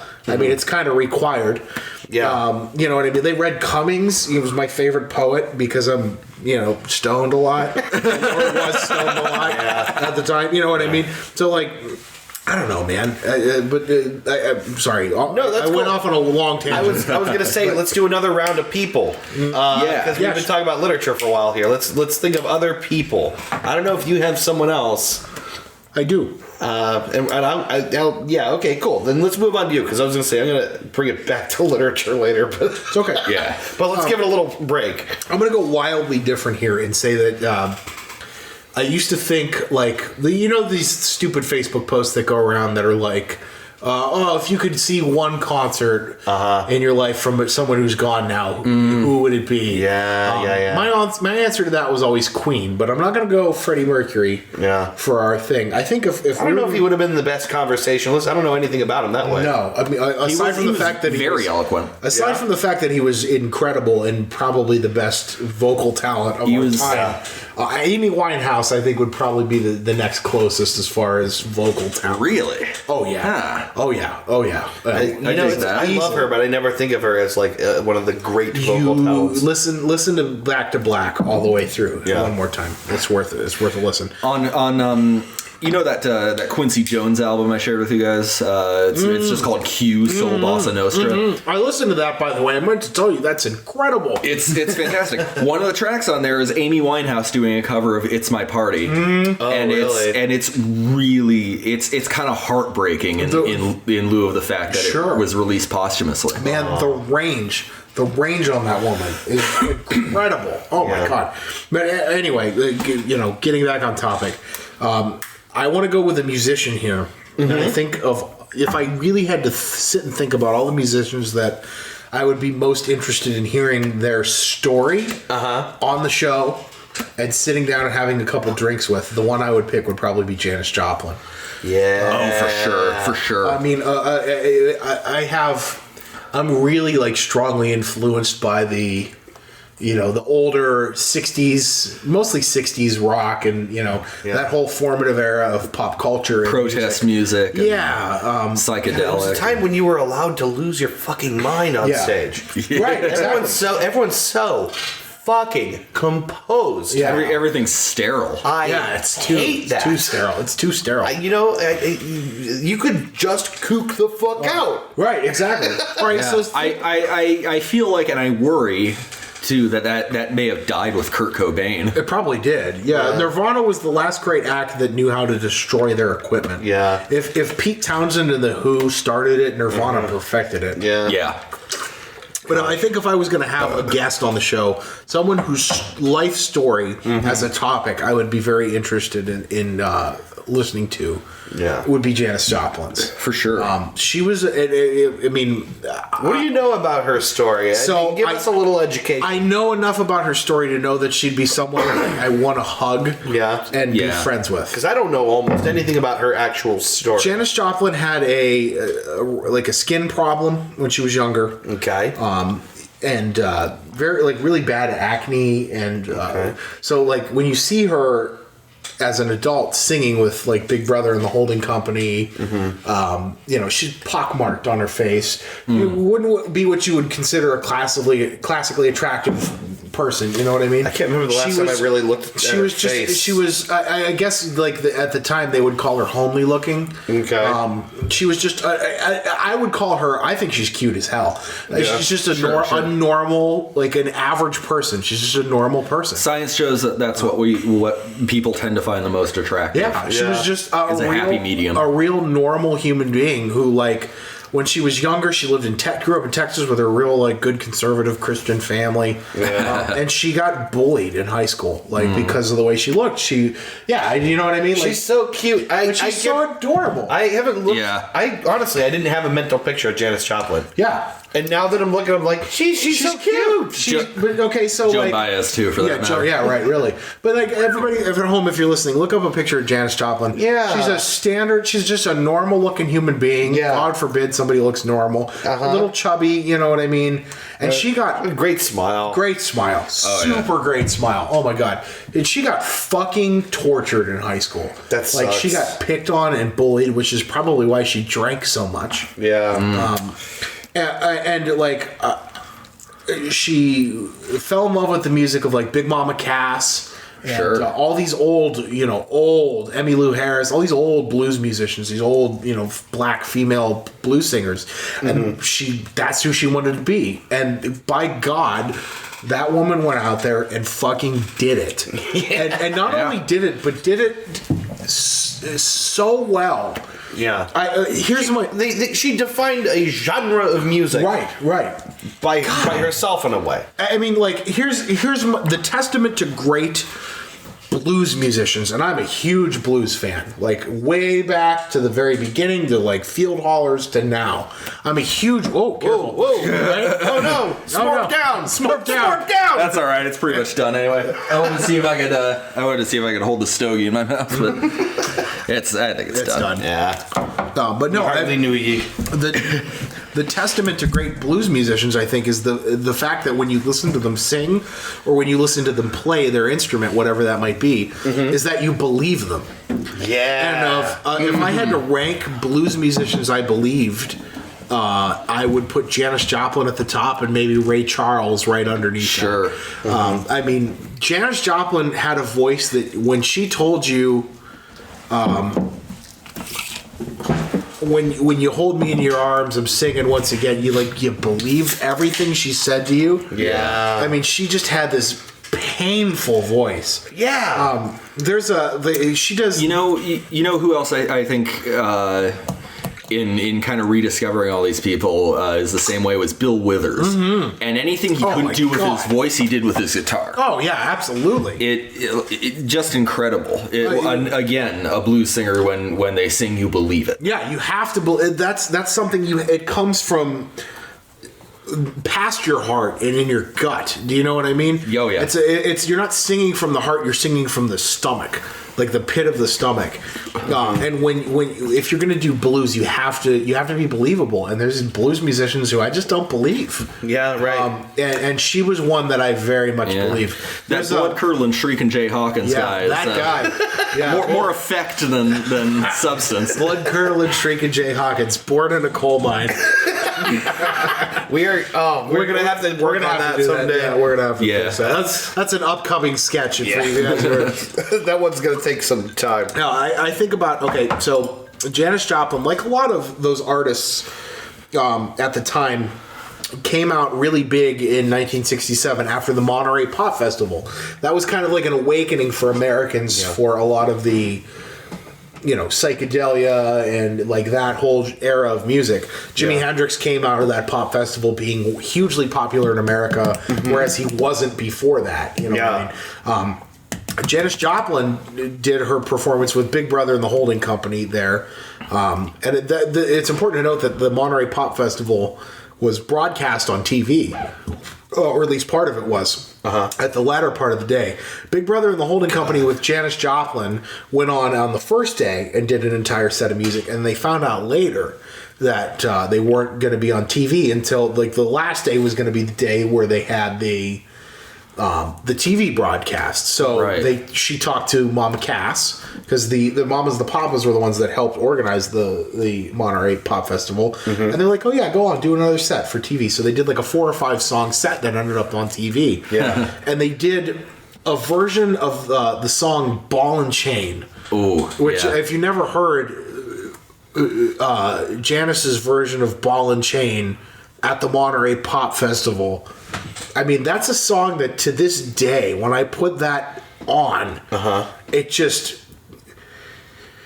It's not even that the music is particularly sad, but it I get choked up. Authentic. I just get choked up every time I hear it because there's so much passion in that performance. You know, and this is a thing too that I don't think is present enough in music anymore. Is that music is less about the song and more about the singer. Yes. Nowadays, it's especially with the way copyrights have gotten and anti-piracy and everything, like when back in those days, it seemed like when an artist made a song, it was put into the community, and other artists could interpret it freely. Sure. It was something to be shared. Sure. Yeah. You know, I'm of the firm belief that once something leaves you, as a musician, especially when something leaves you, it ceases to become yours and it's now somebody else's.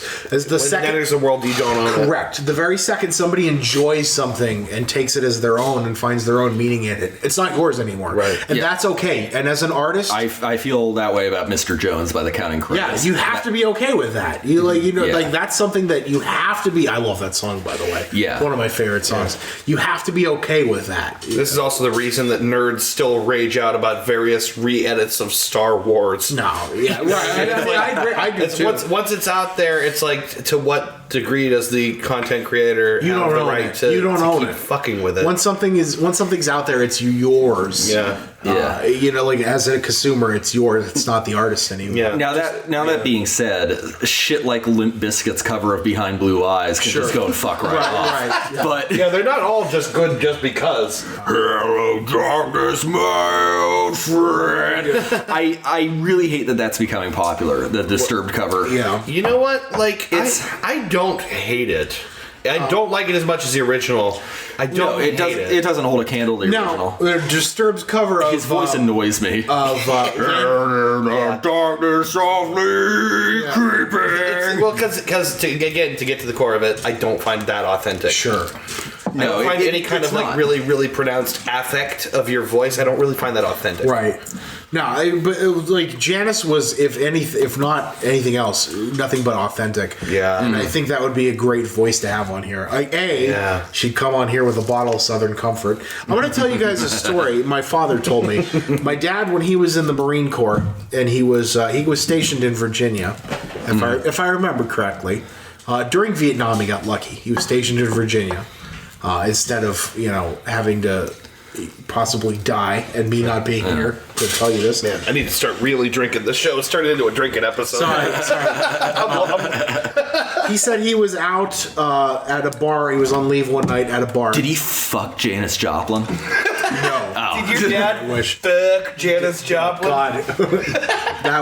That's a story for the grandkids. No, he did not. My dad was at a bar. He was on leave one night and he was sitting at a bar. Newcastle. Yeah. And it would have been 1967, right before Janis Joplin got big. And he was out at this place. There are probably more sensitive ways to refer to her weight gain, Chris.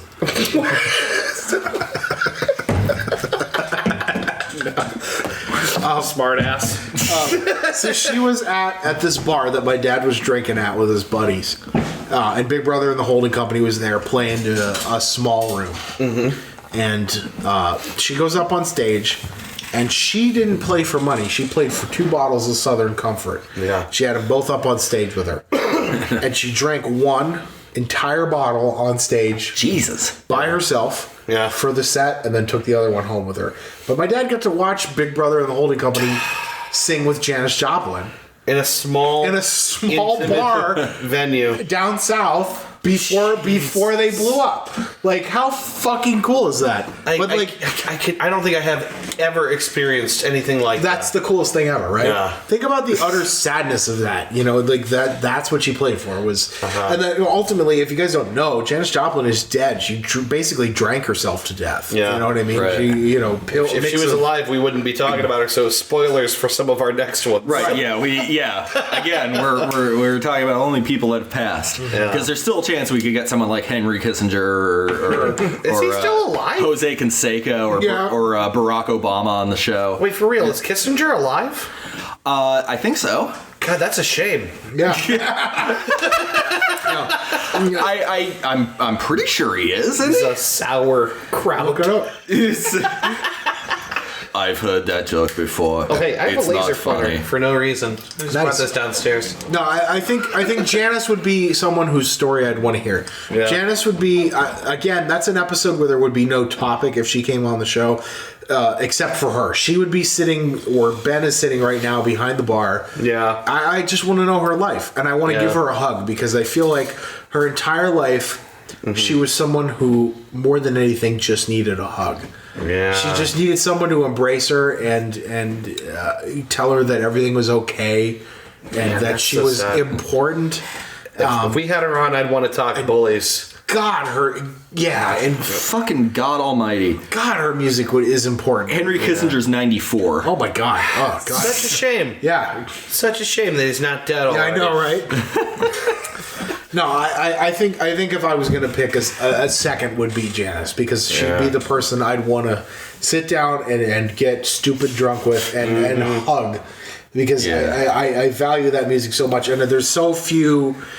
I like to cry when I listen to something particularly powerful, and Janice's music makes me cry. There's a handful of songs that do that to me too. Have you ever Hit me right in the chest. Have you ever seen Henry Kissinger's signature, incidentally? No. It's bullshit. What?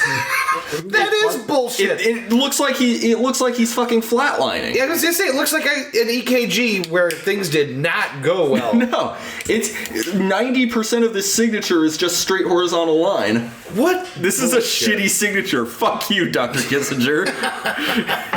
Wonder how long he took trying to figure out that signature. What a dick. What a dick. What a dick. Who you got? You got someone else, Ben? I think so. Yeah. I was thinking about musicians at first, and my mind went from people like Elvis Presley to Kurt Cobain. But ultimately, I think in keeping with crazy people, people who have the balls to do the things that no one else can or would do, like Bass Reeves or Diogenes of Sinope. Yeah.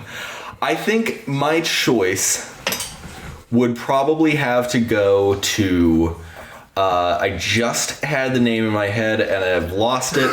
Motherfucker. No! Someone crazy, a badass who does insane things. Oh, of course. Neil fucking Armstrong. Yeah, dude. Yeah. See, here's what's fucked to me I was about. in the same room with him once. No shit. I was. I saw him at, I want to say it was Kosai for like a field trip. Fucking Jesus Christ. I can't believe I don't think I told anyone that. One of what, like maybe a dozen human beings to go to another world. I know. Yeah. I know. It was cool. He was pretty far away from me, but somewhere I still have a picture I took. And you can't even tell it's him, but I knew it. Holy shit. Yeah. But yeah, like one thing that is fucking to me about space travel, and one of the big reasons I really love 20th century history in particular, is aviation and how we went from building a glider that flew for 11 seconds to making a rocket that could take you to the moon in under 70 years. It is crazy. What? Wait, what? The 7 years? 70. I was like, hold on, wait a minute. What are you talking about? What the fuck? No. I think he said 7 years. I'm like, that's not true, right? 70. 70. 7 decades. Oh, sorry. Yeah. Wright brothers' first flight, 1903. Yeah. First moon landing, 1969. Allegedly. Is it? Yeah, maybe we can bring Stanley Kubrick back from the dead you know and ask what? him. I want him on the show just because I want him to be like, fuck you to anybody who doesn't believe that we did that. Oh, just Yeah. call Buzz Aldrin. Oh Don't yeah, punch anyone you've in the seen mouth. that. You've I seen that have video, seen right? Where he punches the Fuck guy in the man. face. You risk your entire fucking life to do something amazing About the Yeah. scariest and thing then, you can do. and then people call you out You and know what's- call it fake. Yeah. Fuck you, buddy. Yeah. You get Fuck into you. because eggheads say it's going to be fine, and you know the whole time there might be a point where you just explode. Yeah. It's anything can and will go wrong. These guys were in the Air Force. They're military men. They know nothing ever goes according to plan. Correct. Yeah. Except for the first moon landing, that went pretty much according to plan. Almost, just about. Yeah. Almost, yeah. But Yeah, no,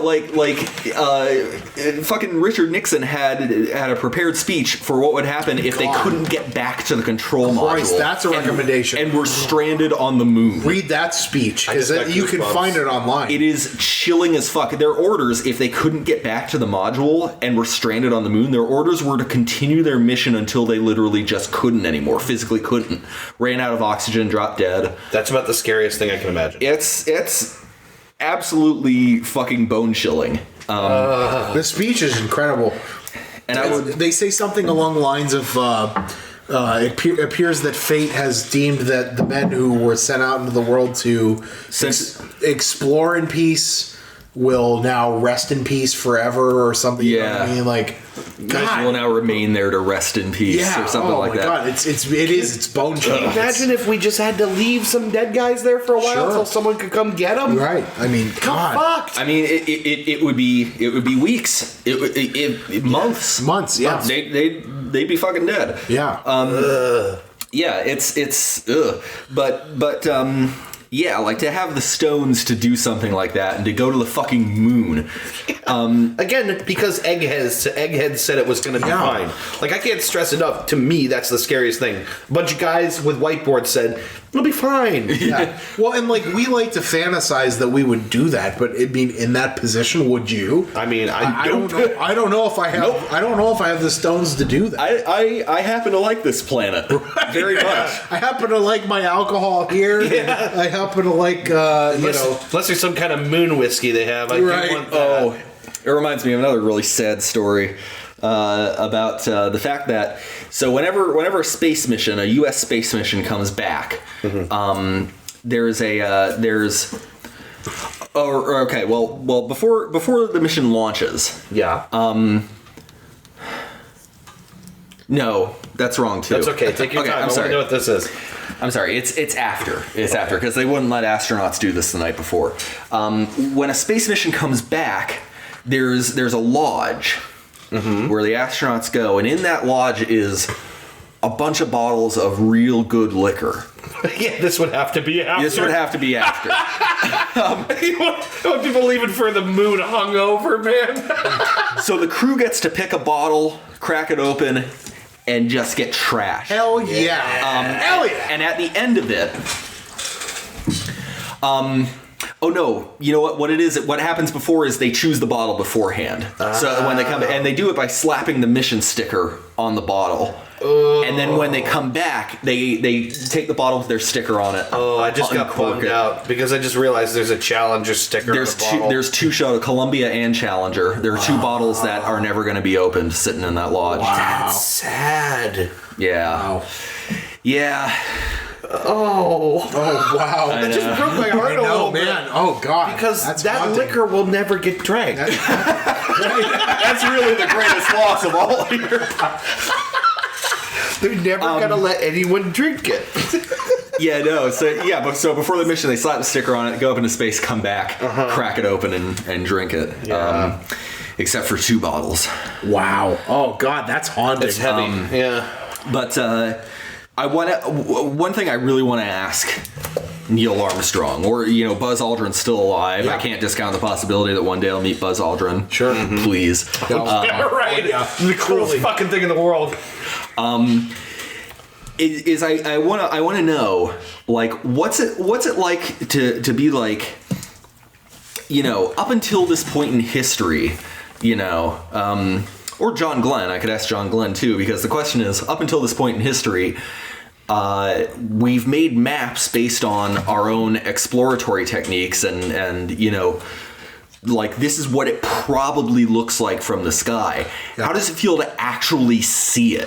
Yeah. Oh god. Like think about dudes making maps in like the 16th century of like the eastern seaboard of the US and all of Europe and Africa, and then to actually go up in space and see how correct they were. Yeah. I just go up there and just be like, oh, They got Africa wrong. Yeah. right. What's that huge fucking continent over there? It's just crawling with bears. It's just like smack in the middle of the Atlantic, and it's like it's got like laser turrets and like golden spires. Or like somewhere in between, is somewhere in the Atlantic Ocean. There's just a really, really big guy sitting Indian style.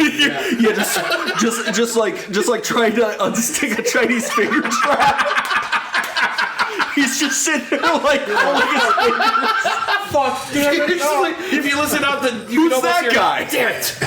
Damn it! What the fuck?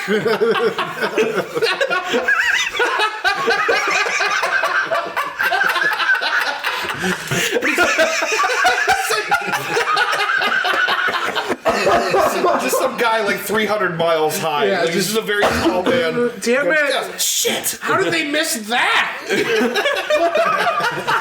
By the way, I need to issue a correction. I was never in the same room with Neil Armstrong. It was John Glenn. Yeah. Well, Okay. I'm an idiot. John Glenn. Just as cool. That's a bit more believable considering he's from Ohio and Yeah. was our senator for a time. I'm a dumb fuck. Dude, that's just as cool. That's a guy who orbited the entire planet. Fucking A.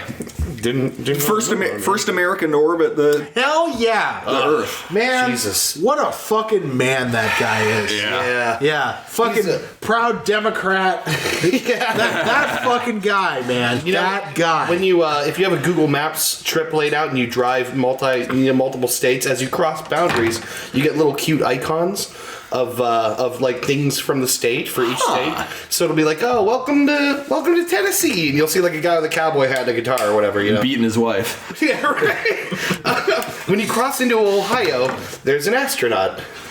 Yeah. So Yeah. John Glenn is memorialized. More astronauts come from Ohio than from any other state. Oh yeah, and presidents too, correct? And presidents. Presidents and astronauts. Hell yeah. The Wright brothers are from Ohio. That's right. Something about Ohio just breeds greatness. I mean, Boredom.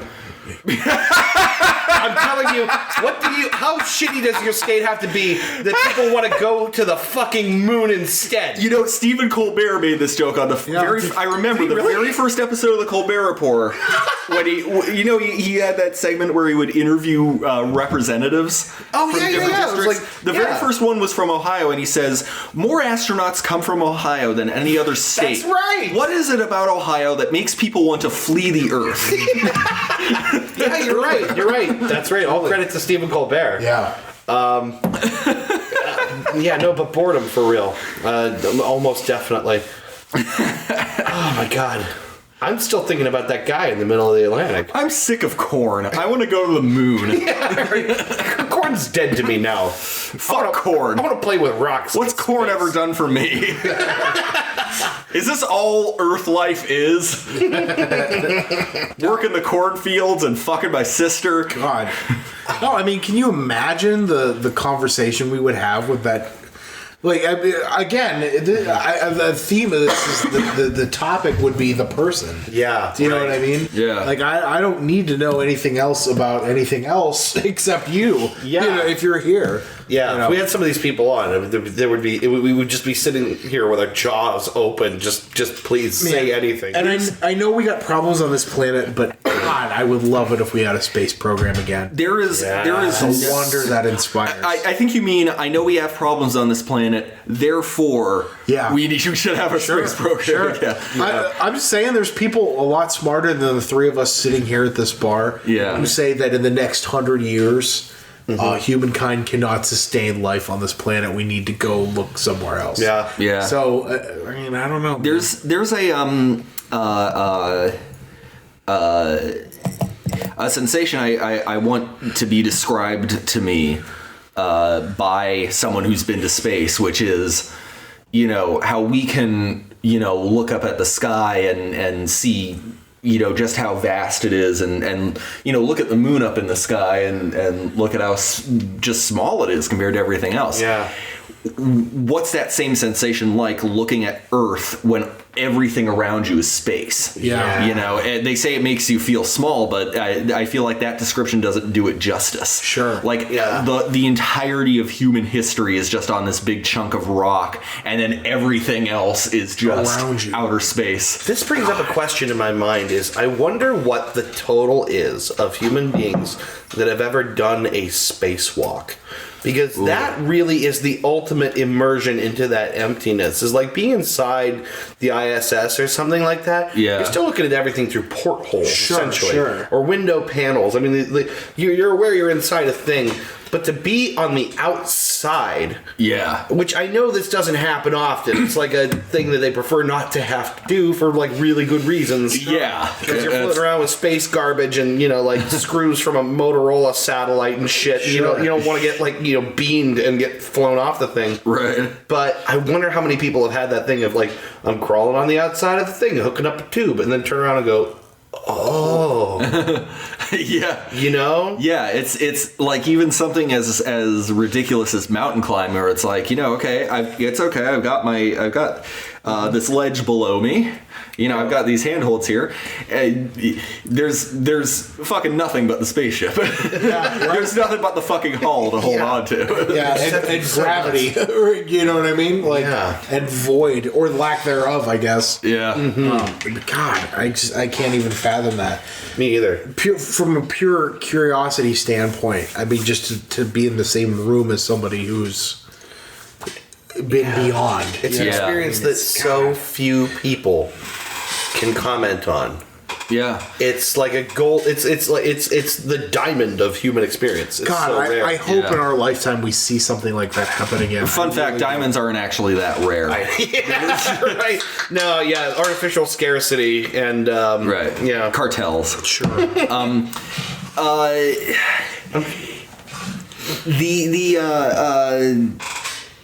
The terrifying part about this too is like getting back to the history thing. There's a whole shitload of legend and speculation out there about lost Soviet cosmonauts. Yeah. Dude, tell us some stories, man. Tell us some spooky Russia stories. Well, there's one. These two hobbyist radio operators in Italy who picked up, and I'd have to look up their names and their story, but legend has it that they picked up and recorded the last transmissions of a Soviet cosmonaut that overshot his target and was sent into deep space. Major Tom. And like the last signals are of him just like damning his government and damning mission control. Oh, God. It's horrifying. Yeah. There's nothing that scares me more. I think that's maybe why the movie Gravity was so scary. You know, I've never seen that. I really got to see that. I'm not watching it. It's terrifying. I'm not watching it. It's like my worst fear. The loneliness and the emptiness of that. It was a fear I didn't even know I had until I watched Event Horizon. Like I like. That's like the worst way to die to me. I wonder what the term is for like fear of the void, as opposed to like claustrophobia, like the exact opposite. Agoraphobia. Well, that's like not public quite true. places. Yeah. I wonder what the term is for fear of just being lost in the void. Rationality. Right. Truly. There's got to be a term for it. No. Probably. Yeah. I know there's one interesting one, thalassophobia, which is the fear of the deep sea. Yeah. You That's got. just get spooked out. I can't. I'm not an ocean person. Too spoopy, man. The ocean is great in a picture book on my coffee table. That's it. Right. I don't like swimming. The shallow waters are all the pretty fish are, and there's sunlight and women in bikinis. That's good. That's the good ocean. The terrifying ocean is the one where there are creatures there that we don't know exist. Right. Yeah. And then just giant squids and fucking ugly ass things that have adapted to pressures magnitudes greater than what we experience And here. the blobfish. And the It looks like Ziggy, but wet. And then to hear if it's at its natural pressure, it looks just like a normal fish. Right. Those pictures of it, because it's been decompressed. Right. It's just its guts have ruptured inside of itself. Oh, that's It's fucking sad. Yeah, that's why it's so sad. It's got a little frowny face. Well, and then it looks like a perfectly normal fish, and it's at native pressure. And then you hear marine biologists say things like, "Oh, we've only discovered 1% of the species on this planet. Fuck that!" And most of them are way underwater where we can't see." Well, think about, here's another spooky thing. God, that freaks me. If Star Wars Episode 1 taught me anything, it's that don't fuck around with the deep ocean. No, absolutely Do not, under any circumstances, go through the planet I don't core. want to know anything that's going on. I think you mean the planet core. I assume by it's planet core. I assume by planet core you mean planet. Oh, God, watch Plinkett. What's wrong with your face? No, the ocean terrifies me. Well, think about this. Here's the creepiest thing: is Fuck the ocean. Remembering that we come from that. Yeah, we that, do. Like all the way back there, generations and generations back. I mean, we swam out of that thing. In time immemorial, some organisms sought the light, but some retreated to the darkness and the crushing depths. This is a little bit. There they sit, waiting. Dude, that freaks me out. Like, I would romantically, I love the idea of me learning how to surf because I hear everybody who says they've been surfing for the first time say that they understand the reason why surfers go out and surf. Because it's just this connection with the world around you and the earth. And I think to myself, At least you're on top of it. I think, wow, how great that would be, but I don't want anything to do with the ocean. No. There's so much fucking shit that scares the piss out of me. For me, it's like surfing would be kind of like sitting in a creepy house with my back to the door. Right, yeah. God. It's like I don't know what's down there. And that is what freaks me out, is the point. I actually had an experience the other day. Have you ever forced an optical illusion on yourself or forced a perception on yourself? Yeah. Like if you look at a corner long enough and imagine it's coming the opposite way. Yeah, right, that kind of thing. Oh, God, why did you do that? Oh, my God! Oh, God! That's a bit much. Oh, God, I never thought about that before. You realize our perception of 3 dimensions is an illusion, right? Yeah, I do realize everything we perceive is in 2 dimensions. Yes. I prefer to ignore that, though. Oh, God, I can't stop. Oh, God. It's not working for me, but if I did it long enough. Oh, God, it's working the other way. Oh, God. You gonna be okay there, buddy? Man, you think that's bad? Lambs to the cosmic slaughter. Oh. You think that's bad? Wait till we get H.P. Lovecraft on the show. Oh, God. Oh, my God, dude. You. So I forced this illusion on myself the other day that you might find interesting related to this, which is that I was washing dishes and I couldn't really see very far in because the water was starting to be dirty and there was soap bubbles on the top. And I imagined, what if I took my whole kitchen setup, like as one unit, and dropped it into the ocean, leaving only a hole which was the rim of my sink. Meaning that as I reached into the sink, that was the ocean water. And then I imagined that there was a shark underneath swimming at me. Oh, God. And like from my perspective, I was thinking like yes, I know that's stupid, but I tried to imagine it. Yeah, I freaked myself out. Sure. All right, I'll tell you this: as someone who is terrified of the ocean, there's like of the things that I fear, the thing that scares me the most is the ocean. Yeah, sharks are the least of your worries, bro. Dude, there is so much more in there. But they have very pointy teeth, and I don't like them. Sharks are kind of like. Sharks are kind of like just really stupid dogs. Yeah. They don't. Speaking of stupid. No, you know what? They're more like. where is he? You know what? They're more like bees. Yeah. Unless they only have interest in certain things that they consider food. Unless you bug them, they don't give a shit about you. Yeah, right. But I mean, but that's the point. I remember, like, I love the water. I love going in the lakes. I love going in pools. I used to love going to the ocean when I was a kid. You know, when we would take trips out there. And then I remember I went to Florida when I was about 10. Yeah. And Well, that's your first mistake is going to Florida. Don't be in Florida Florida. sucks. Can we just say that out loud? Florida sucks. There's nothing. some things that are okay. There's nothing, It's the Vietnam of the U.S. You know what? Miami is cool. Like all the Latin Americans in Florida, that's the only cool thing about Florida. Sure. Yeah. There's nothing else that's cool about Florida. Latinos are just cool in general. Yeah, they are. They are. They're real. True. No, like truly, as a people, they're way cooler than white people. Like way cooler. I'm sorry. I'm still looking at that corner. It's freaking me out. It's not doing it for me. It's doing it for me, man. Man, Maybe my it's brain's because too I'm good. drunk.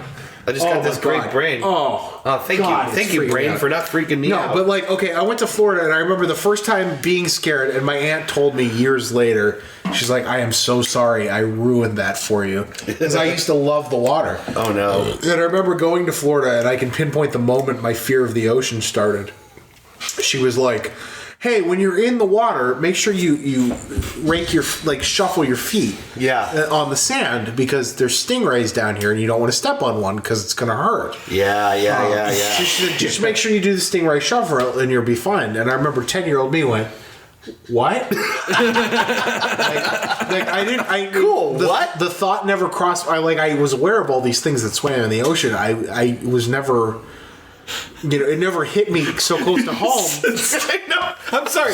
I'm just staring at the corner now. God, dude, this it's fucking freaking me out, episode man. has gone Like if you just look only at the corner and imagine like the ceiling is the top of a cube and then the walls are the sides of it. That's not working for me. You see what I'm saying? It's pointing out. Oh God, I got this great brain. dude, it's really freaking me My out. brain never Best brain. My brain never fucks with me. Dude, it's really freaking me out, man. It's really freaking me out, like legitimately. I actually think we might need to. I think we might need to stop here. We guys. will. Oh, God. It's time. Yeah, we're getting close to 2 hours here. Okay, so yeah, we I think it's will. time for us to We'll call it. deal with this God. thing. It's just the ocean's scary. That was the moment my fear started. Drink with Janis Joplin. God, This is a great topic. it Ben. was. This is a good one. We talked very little, I think, about actual people at some point. Sorry, I sure. love No. where this went. Man, This was such an interesting episode to me. So I really enjoyed this one. yeah. All right. I guess. Oh God. Don't Dude, look at it. so Well, we'll let Chris overcome his dimensional crisis here while we take a break. God. Yes. And come back for the final segment of our episode of the Three Dudes podcast. Mysteries. Oh my God. Shark Week. Here at WienerAncestry.com, our goal is to find the world's wiener cousins wherever they may be. Using our extensive database of wiener cousins around the world, we're able to use your DNA from a sample of your spit or whatever substance you want to send to us to find out your wiener cousins near and abroad. Have you ever made love to a woman and wondered if maybe you're not her first one? Well then, gentlemen, you might just have a wiener cousin, someone who's been with your woman before you. Using our patented DNA sequencing technology, we can find wiener cousins for you near and abroad. The results may astonish you. But don't take our word for it. Listen to these testimonials. I found out that I was wiener cousins with Neil deGrasse Tyson. I mean, who fucking knew, right? It's crazy. I found out I was wiener cousins with Willem Dafoe. At first I was like, what? But then I was like, ew. I found out I was wiener cousins with myself. She had an operation at some point and didn't tell me. So that's something. I found out I was wiener cousins with the mailman. My 2 children aren't actually mine. So, I mean, I don't know.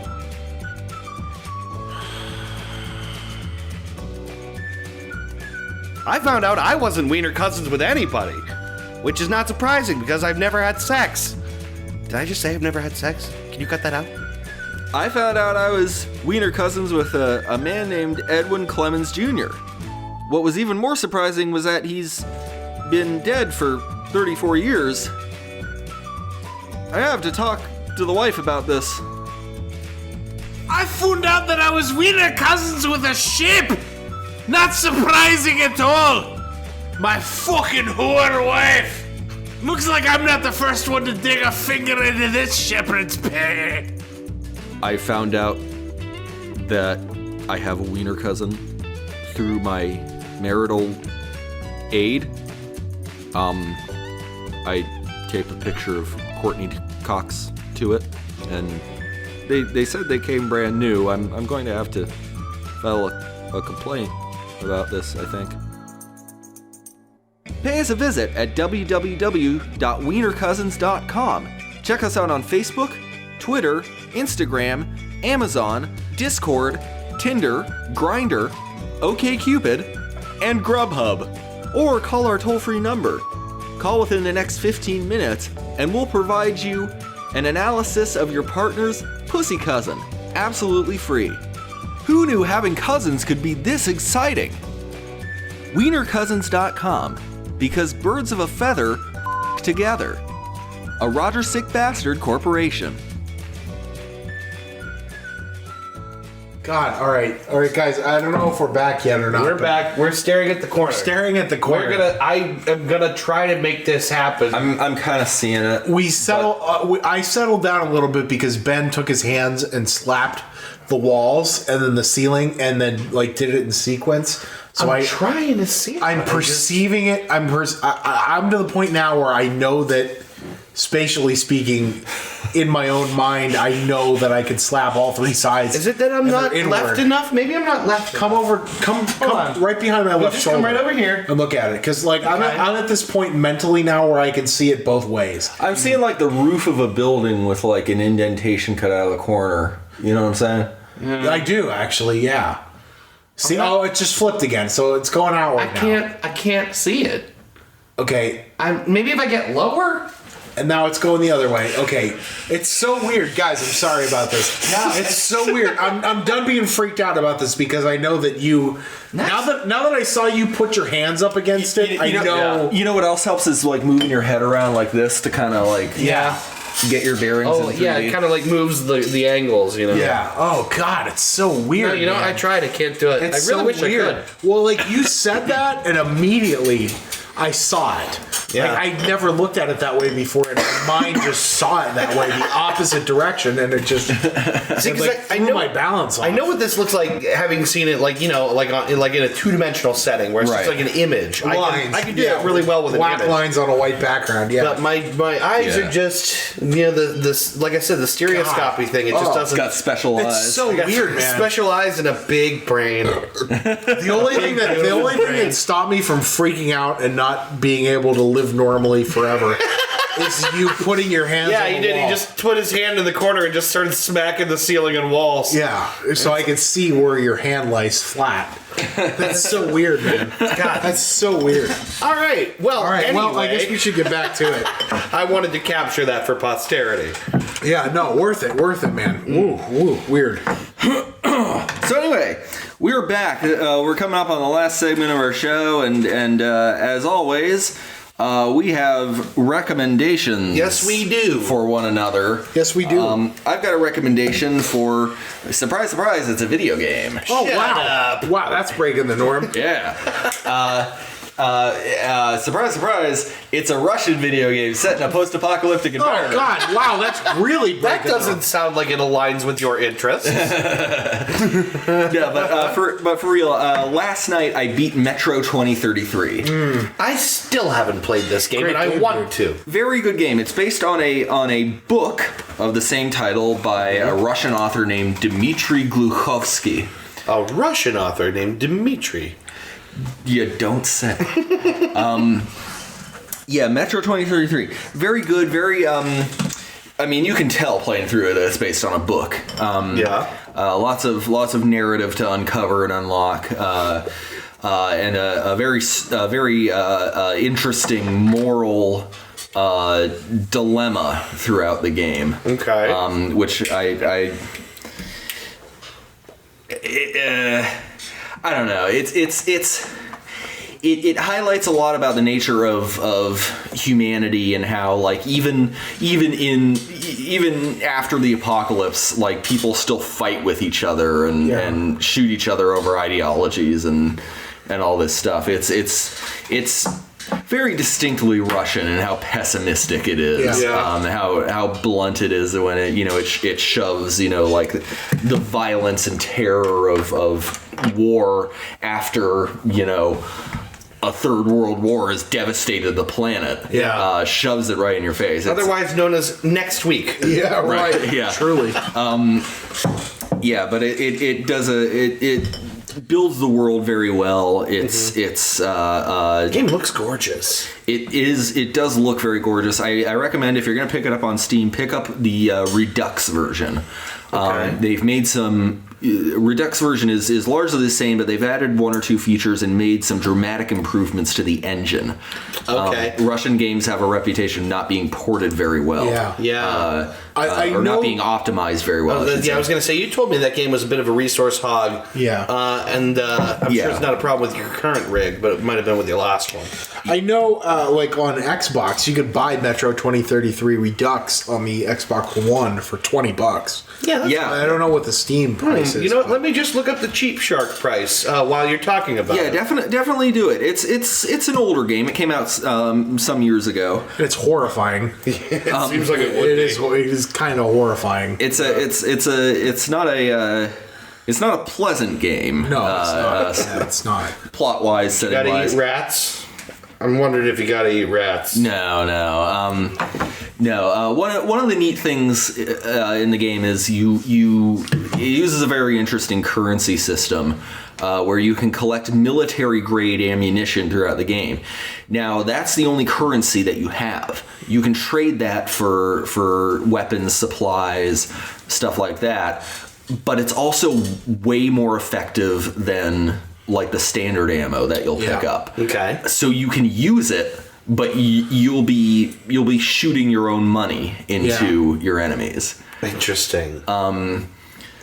Myself personally, I actually got an achievement called Scrooge for having at one time 1,000 total rounds of military ammo because I was holding on to it until like I knew I was coming up on the end of the game. For just the right occasion. Yeah. I did a little search, and it's $20 just about everywhere, except for Green Man Gaming, where it is $18. I don't know how these guys keep undercutting Green Man's really cool. They have everything seemingly at the best price. I really don't know how I got Grand Theft Auto 5 on Green Man for $20. Yeah. Jesus That's Christ. ridiculous. Yeah, that is crazy. Everywhere else it was at least 30 on sale, and usually 50 or 60. I highly recommend Cheap Shark for checking game prices because they have a very comprehensive list, and they also have where you can pull up the overall deals index, which ranks a game's price against its Metacritic rating. Which means that basically if the percentage off is very high and the Metacritic rating is very high, then the deal value is very high. Right. So it sort of ranks things in terms of like what you should grab right now. Yeah. Now the again for PC players, Redux is the one that adds features and has engine improvements. And that's the one that's $20 and 18 at Green Man. Last Light also has a Redux version with improved engine added features. I haven't played Last Light yet, Metro Last Light. Yeah. That's once I play Darksiders, that'll be my next project is Metro Last Light. That's a great game too. Yeah, but I highly recommend Metro 2033, especially if you're into post-apocalypse type stuff. Good choice. I love that kind of thing. I really should have played this. It's a good game, dude. There's segments where like you got to go up onto the surface. You got to wear a gas mask the whole time. Yeah. You go up onto the surface and there's nothing. It's nuclear winter in what used to be Moscow. Wow. That's that should be a life goal of mine is get a Steam Link again and get that game and just spend some time playing. For sure, yeah. Again, highly recommended. That's Metro 2033 Redux is my recommendation. I actually will probably take you up on that recommendation. Do it. You won't regret it. Incidentally, have you partaken of Vanquish yet? No, I haven't. honestly, you guys have such great recommendations, and I feel like I have taken you up on almost nothing. Well, this was fun. This was fun because we didn't tell the story on the show yet, but I picked Vanquish up because it got a release for PC finally, like some months ago, and so I picked it up and started playing it. And I was like, "Hey, Dave, you want to see this awesome game?" and I showed him it, and your reaction was that you had played this in a store on like a demo terminal. It was on my home Xbox, but yes, I played the demo, and I was for a while I kicked myself because I could not remember what the name of the game was. And this happened to be the very game. It just had these really cool rocket slides and shit, and I was just like, man, what was that fucking game? Because it has like. It's like the most Japanese game ever to me because it just moves so fast. The animations are slick. It's like got this. It's got this real wild sort of anime feel, I guess. Oh yeah, for sure. It's insane. The dialogue is hilarious. Yahtzee of Escapist magazine. Zero Punctuation. Yeah. Yahtzee described Vanquish as a glimpse into an alternate universe where developers remembered that cover shooters are supposed to be fun. That's a good description because your cover shooters do very often suffer of tedium. Yeah. That game doesn't feel that way at all. Imagine your standard like Gears of War cover shooter type game. Now imagine it's Japanese and it is it's taken amphetamines. Yeah, right. That's Vanquish. It has a little bit of a sort of a Metal Gear feel to it, but it's not at all like Metal Gear. It has a similar sense of humor, maybe. Yeah, it's got this tongue-in-cheek, gruff, scraggly white protagonist. Yeah.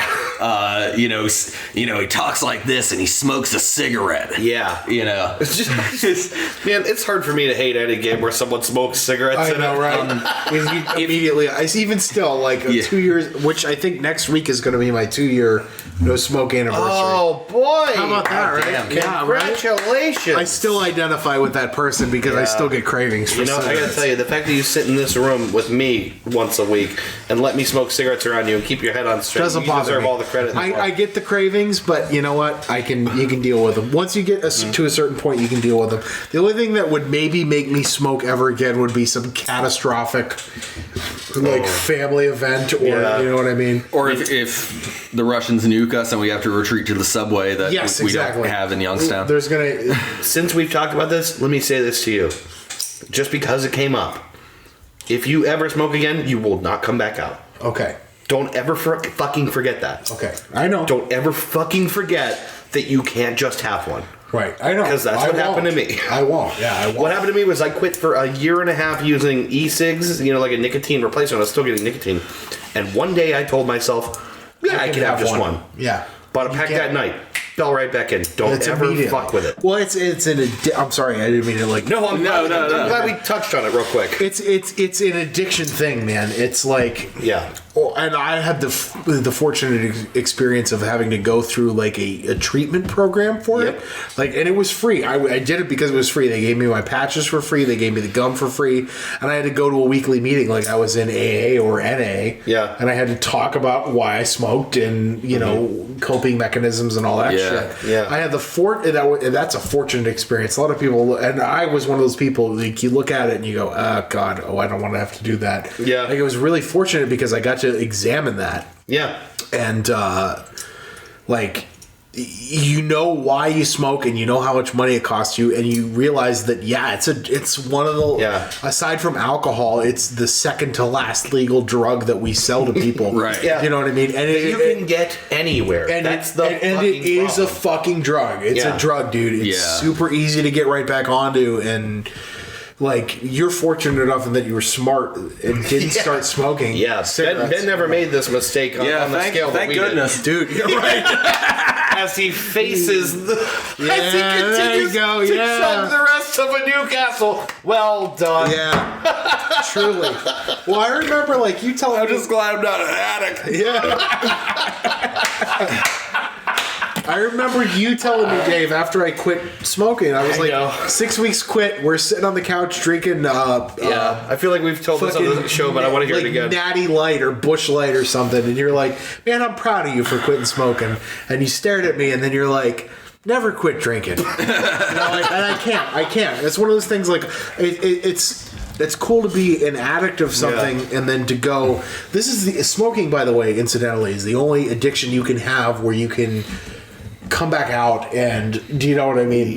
Not you have to worry about like getting into something. You know what I mean? You mean like it's unlike other addictions in the sense that you like, okay, if I was a heroin addict and then I just took up drinking instead of that. Yeah. Do you know, like I feel like comfortably I can smoke a cigar or I can smoke my pipe once a week and that's my release, and I can still ruin my body in some way, but I'm not doing it 2 packs a day at the expense of $15 goddamn dollars a day. It doesn't get supplanted in the same way. The addiction doesn't move the way that other addictions tend to move. I knew the moment I came out here and I was nervous, but I knew in my heart I was ready to smoke a cigar. Yeah. And everything would be okay. It took a little while. It took a while. It took several months, but I knew I could do it and not have to worry about smoking a cigarette. Like I said, the only thing that will ever make me pick up a cigarette again is if some catastrophic event befalls my life. And then I don't have everyone on Earth turns into cigarettes. Right. Let me just say just like time. Lot's wife, except instead of turning to salt, she turns into cigarettes. A pile of Camels. Yep. Let me say one more time. You can't just have one. I know I can't. I can't. Don't you ever because forget that it. thought Like has Pringles, that Don't right. you You can't. ever Once you forget pop, Like cancer-causing, cancer-flavored Pringles. once you pop, you're going to get throat cancer. I'm telling you, It's the can't truth. just have one. I know because I've had that thought, Yes. especially particularly when I was going through the really rough patches, like 2 or 3 months after I quit. Yeah. When I thought to myself, man, you can do it. Just have a cigarette. Yeah. And I still get those thoughts like, you can have a cigarette. I know I can't. can't. I know I can't. I can't because I'm going to be right back into it. Right. I know that this has kind of gone off taking the show Sorry. off the rails, but I'm glad we took a can't. minute I can't. because it bears repeating. Dude, Yeah, I was can't with just my have dad. My dad was picking up his drugs today at Walgreens on the corner. I was gonna say. He was picking up his prescriptions at the. Hey son, do you want anything for Bucko here? Wow, Dad, I would love it if you got me a bag of heroin. Oh, son, I just love sharing experiences with you. Wow, Dad, that's great. I sure hope we don't end in rehab later. Son, can I throw in some Vicodin too? Wow, that would be great, Dad. I love that. Oh, that's you know cool. how much I love Danners, Dad. I do, son. That's my little guy. God, oh my God. No, dude, it's an addiction thing where like you know it. Yeah. And until you're into that point where you quit, this is gonna sound real fucking preachy. I'm sorry. No. When you're in that point when you recognize that something is an addiction and it has a control over your life, your brain is telling you it's okay to do this thing. Yeah. Because over years of the same pattern, you've tricked yourself into telling you and just saying that that's correct. Yeah. And you believe it. And then your heart's telling you something else. You know what I mean? Like I know because I still get the like go buy a pack. Yeah. I looked at the price of cigarettes today when my dad was like at Walgreens. How fucking insane is that? You could go to one place and pick up your drugs to help you with cancer. Yeah. And then you know what I mean? Like And go then, back. and then get more cancer. Right, exactly. Yeah. Like it's insanity to me. Yeah. You No. don't want to sell me death sticks. Right. Right. Yeah. No. This is as much a there's PSA for you as for everybody Dude, listening. $7 goddamn a pack. I used to smoke 2 fucking packs of cigarettes a day. Yep. A day. I know. Yeah. That's $15 fucking a day. There was a time in my life where I smoked 3. That's insane, man. I know. It was 1.5 packs to 3 packs a day, depending on if I went to the bar. And I went to the bar every day in college. Every day. I mean, who didn't? Right? No, sure. Like that's the thing. Like you gotta have some vices, but you gotta let yourself, be healthy too Yeah. on some Yeah. level. Dude, So basically what you're saying is buy Metro 2033. buy Metro 2033. Man, I can't stress that game No one enough. smokes in that game. No, it's $20. Dude, why wouldn't you buy that game? It's a great game.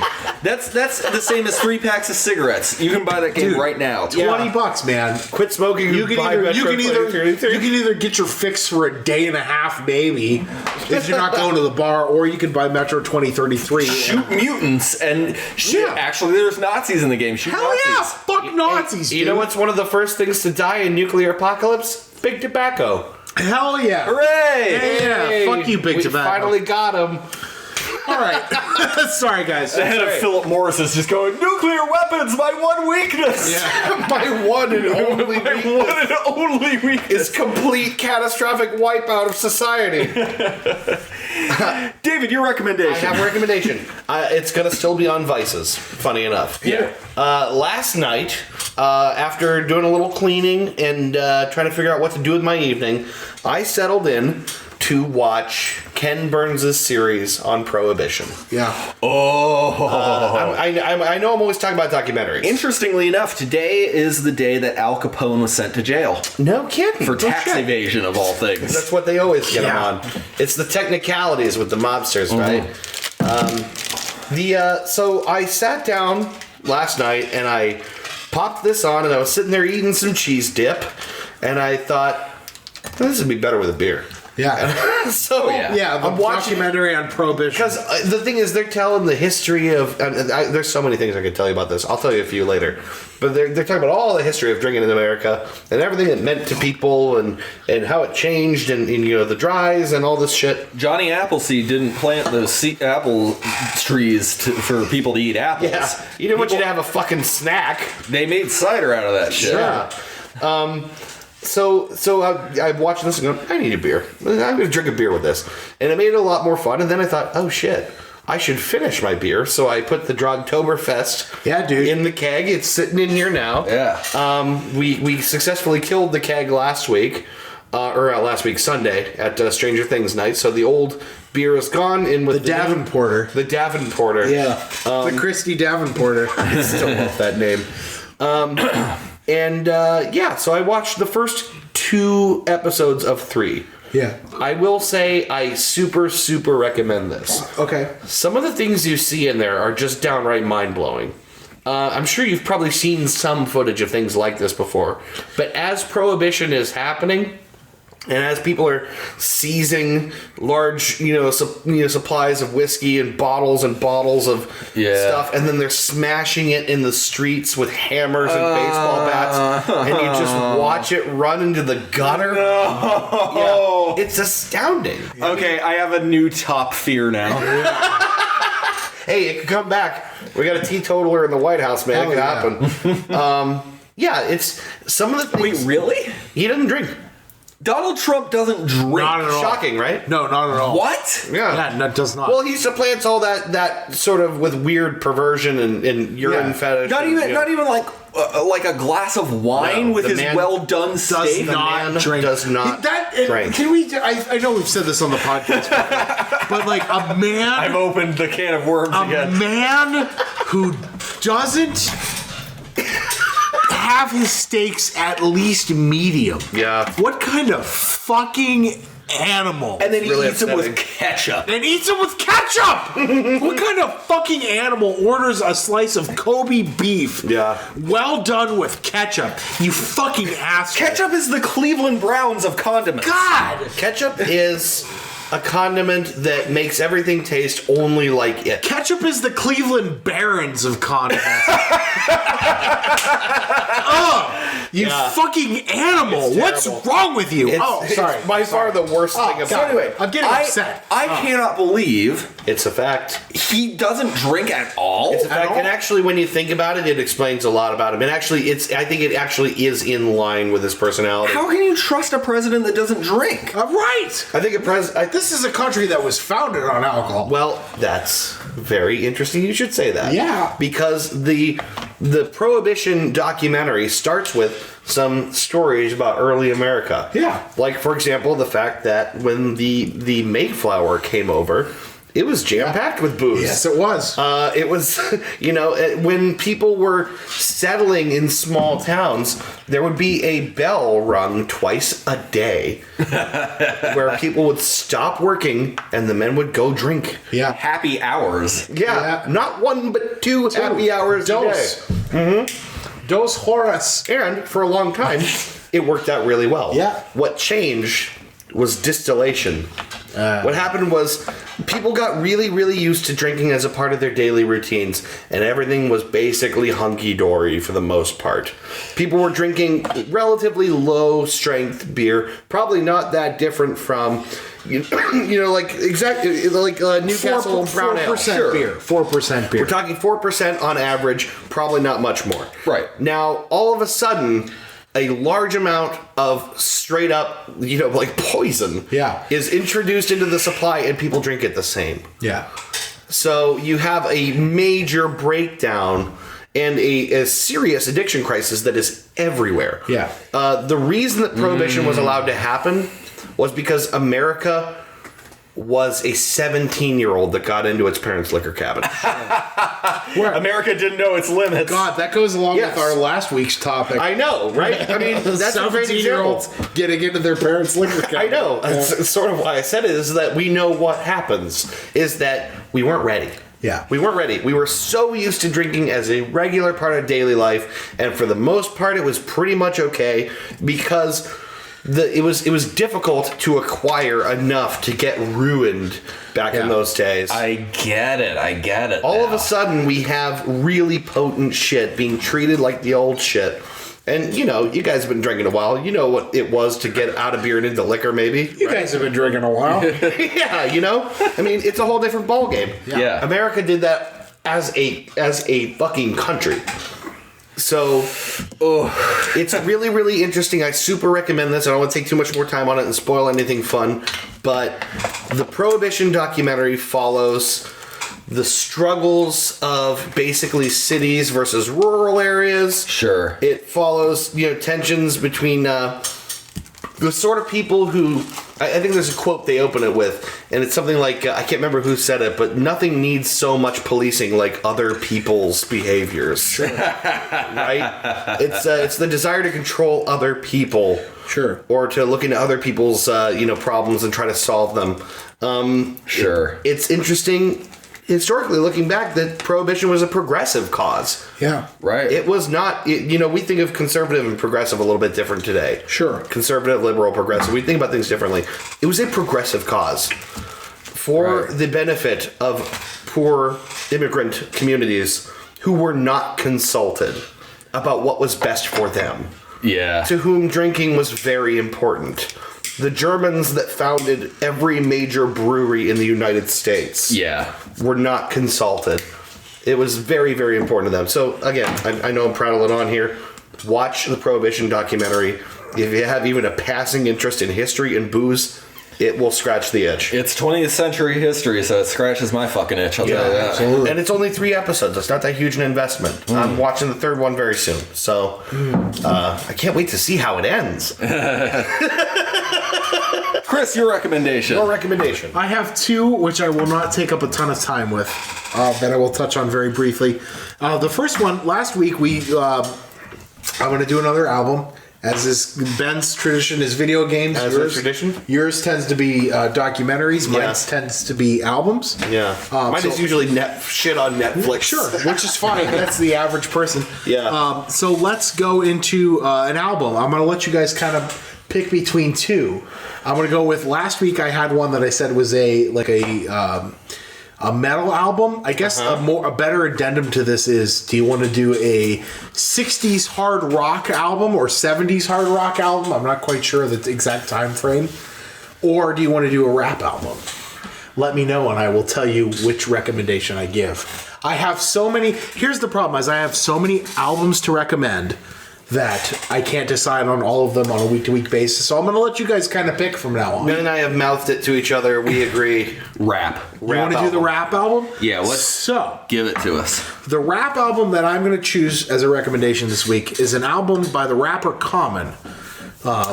Okay. Common, I'm sure you guys have seen him in TV. He's, kind of like a lot of rappers who are really street smart. Yeah. They took themselves out of the street and went into rap, and then from there, the next logical progression is business. Yeah. Either acting or clothing lines or Nas comes to mind. Nas, fuck Jay-Z. Jay-Z is the pyramidal example. 50 Cent. 50 Cent? He's made more Brilliant. off of his investment in vitamin water than he has from rapping. Sure, fucking Puffy is the example of a mogul. The reason that Cisco, he founded a whole networking right. God, router manufacturing company. It's so crazy. That guy, man. God. And they all bear his name, even though he seems to know nothing about wireless networking. Nothing. It's amazing. And that guy wrote the thong song.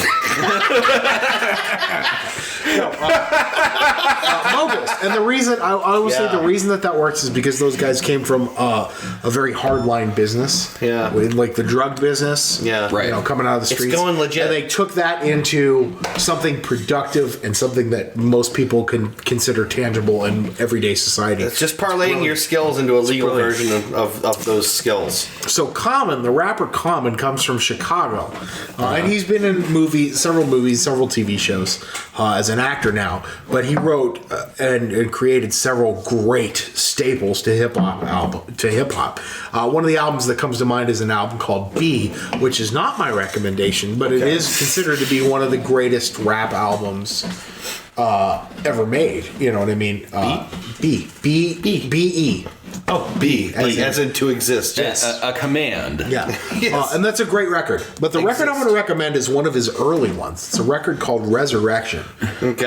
And it was back when he went by the moniker Common Sense instead of just Common. Huh. So I did not know that about him.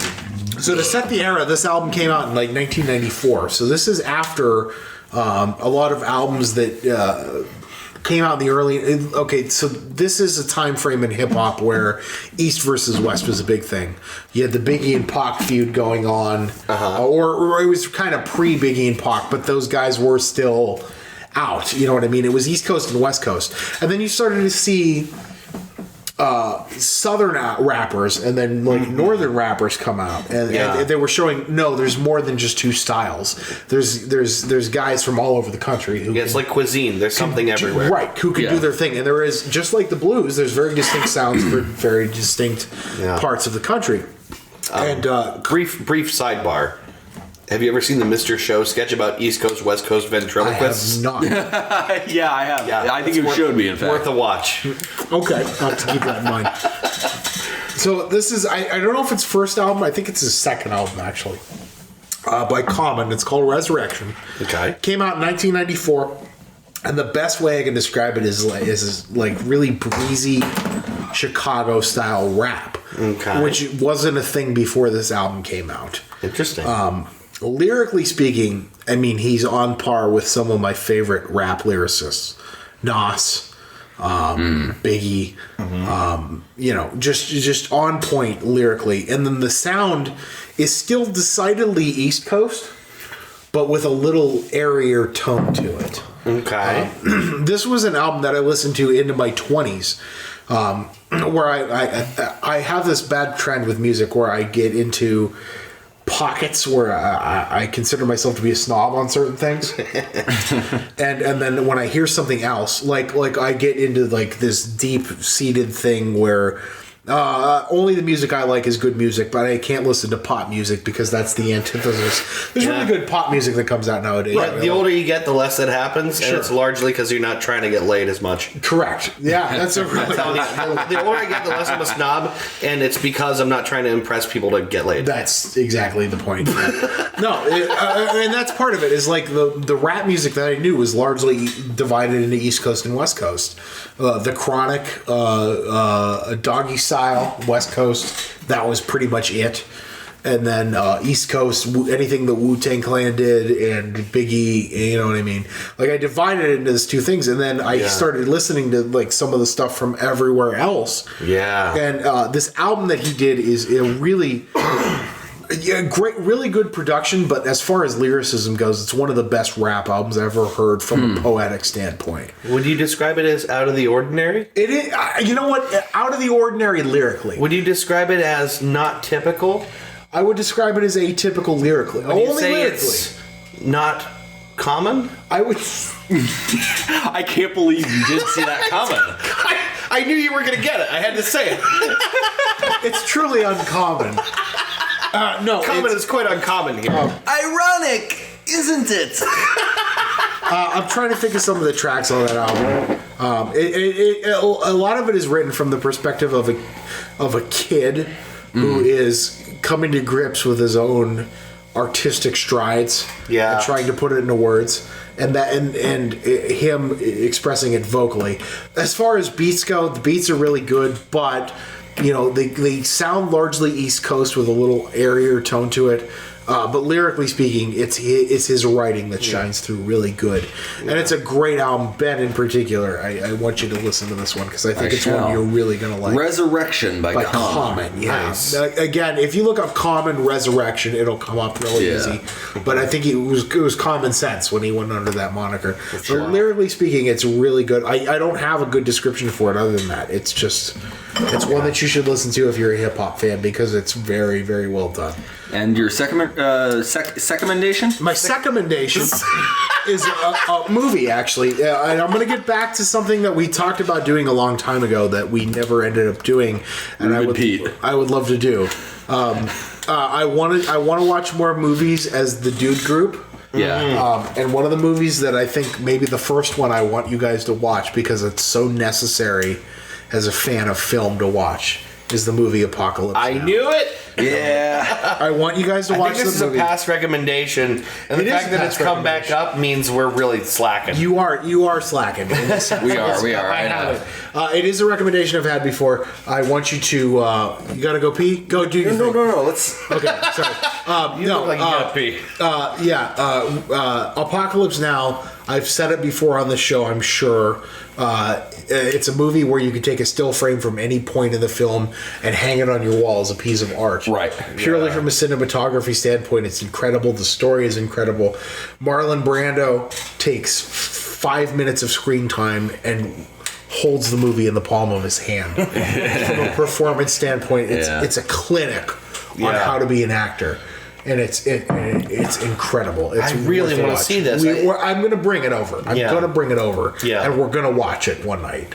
It's one, if you're a fan of film in any degree, it's worth watching. So pick that one up. The director's cut's out. They're on Blu-ray. Nice. It looks good in any format. It's worth a watch. Let's do that. Let's do it a weekend thing. Maybe a Let's do it. Saturday thing, possibly. Possibly. Maybe. Yeah, or an early Sunday. We'll see. Yeah. Well, what have we learned from all this? I've learned, for one, Yes. That What was- have we learned? I have learned that Bizarro Churchill is an asshole. I just wrote Bizarro Churchill. Bizarro Churchill. I picture him like Tad Ghostal, like from Space Ghost, where he has his like weird twin brother with a goatee. Yeah. It's like that. I read that Henry Kissinger signs like a tool, like his signature. Does. Oh, God. Yeah. Fuck that guy.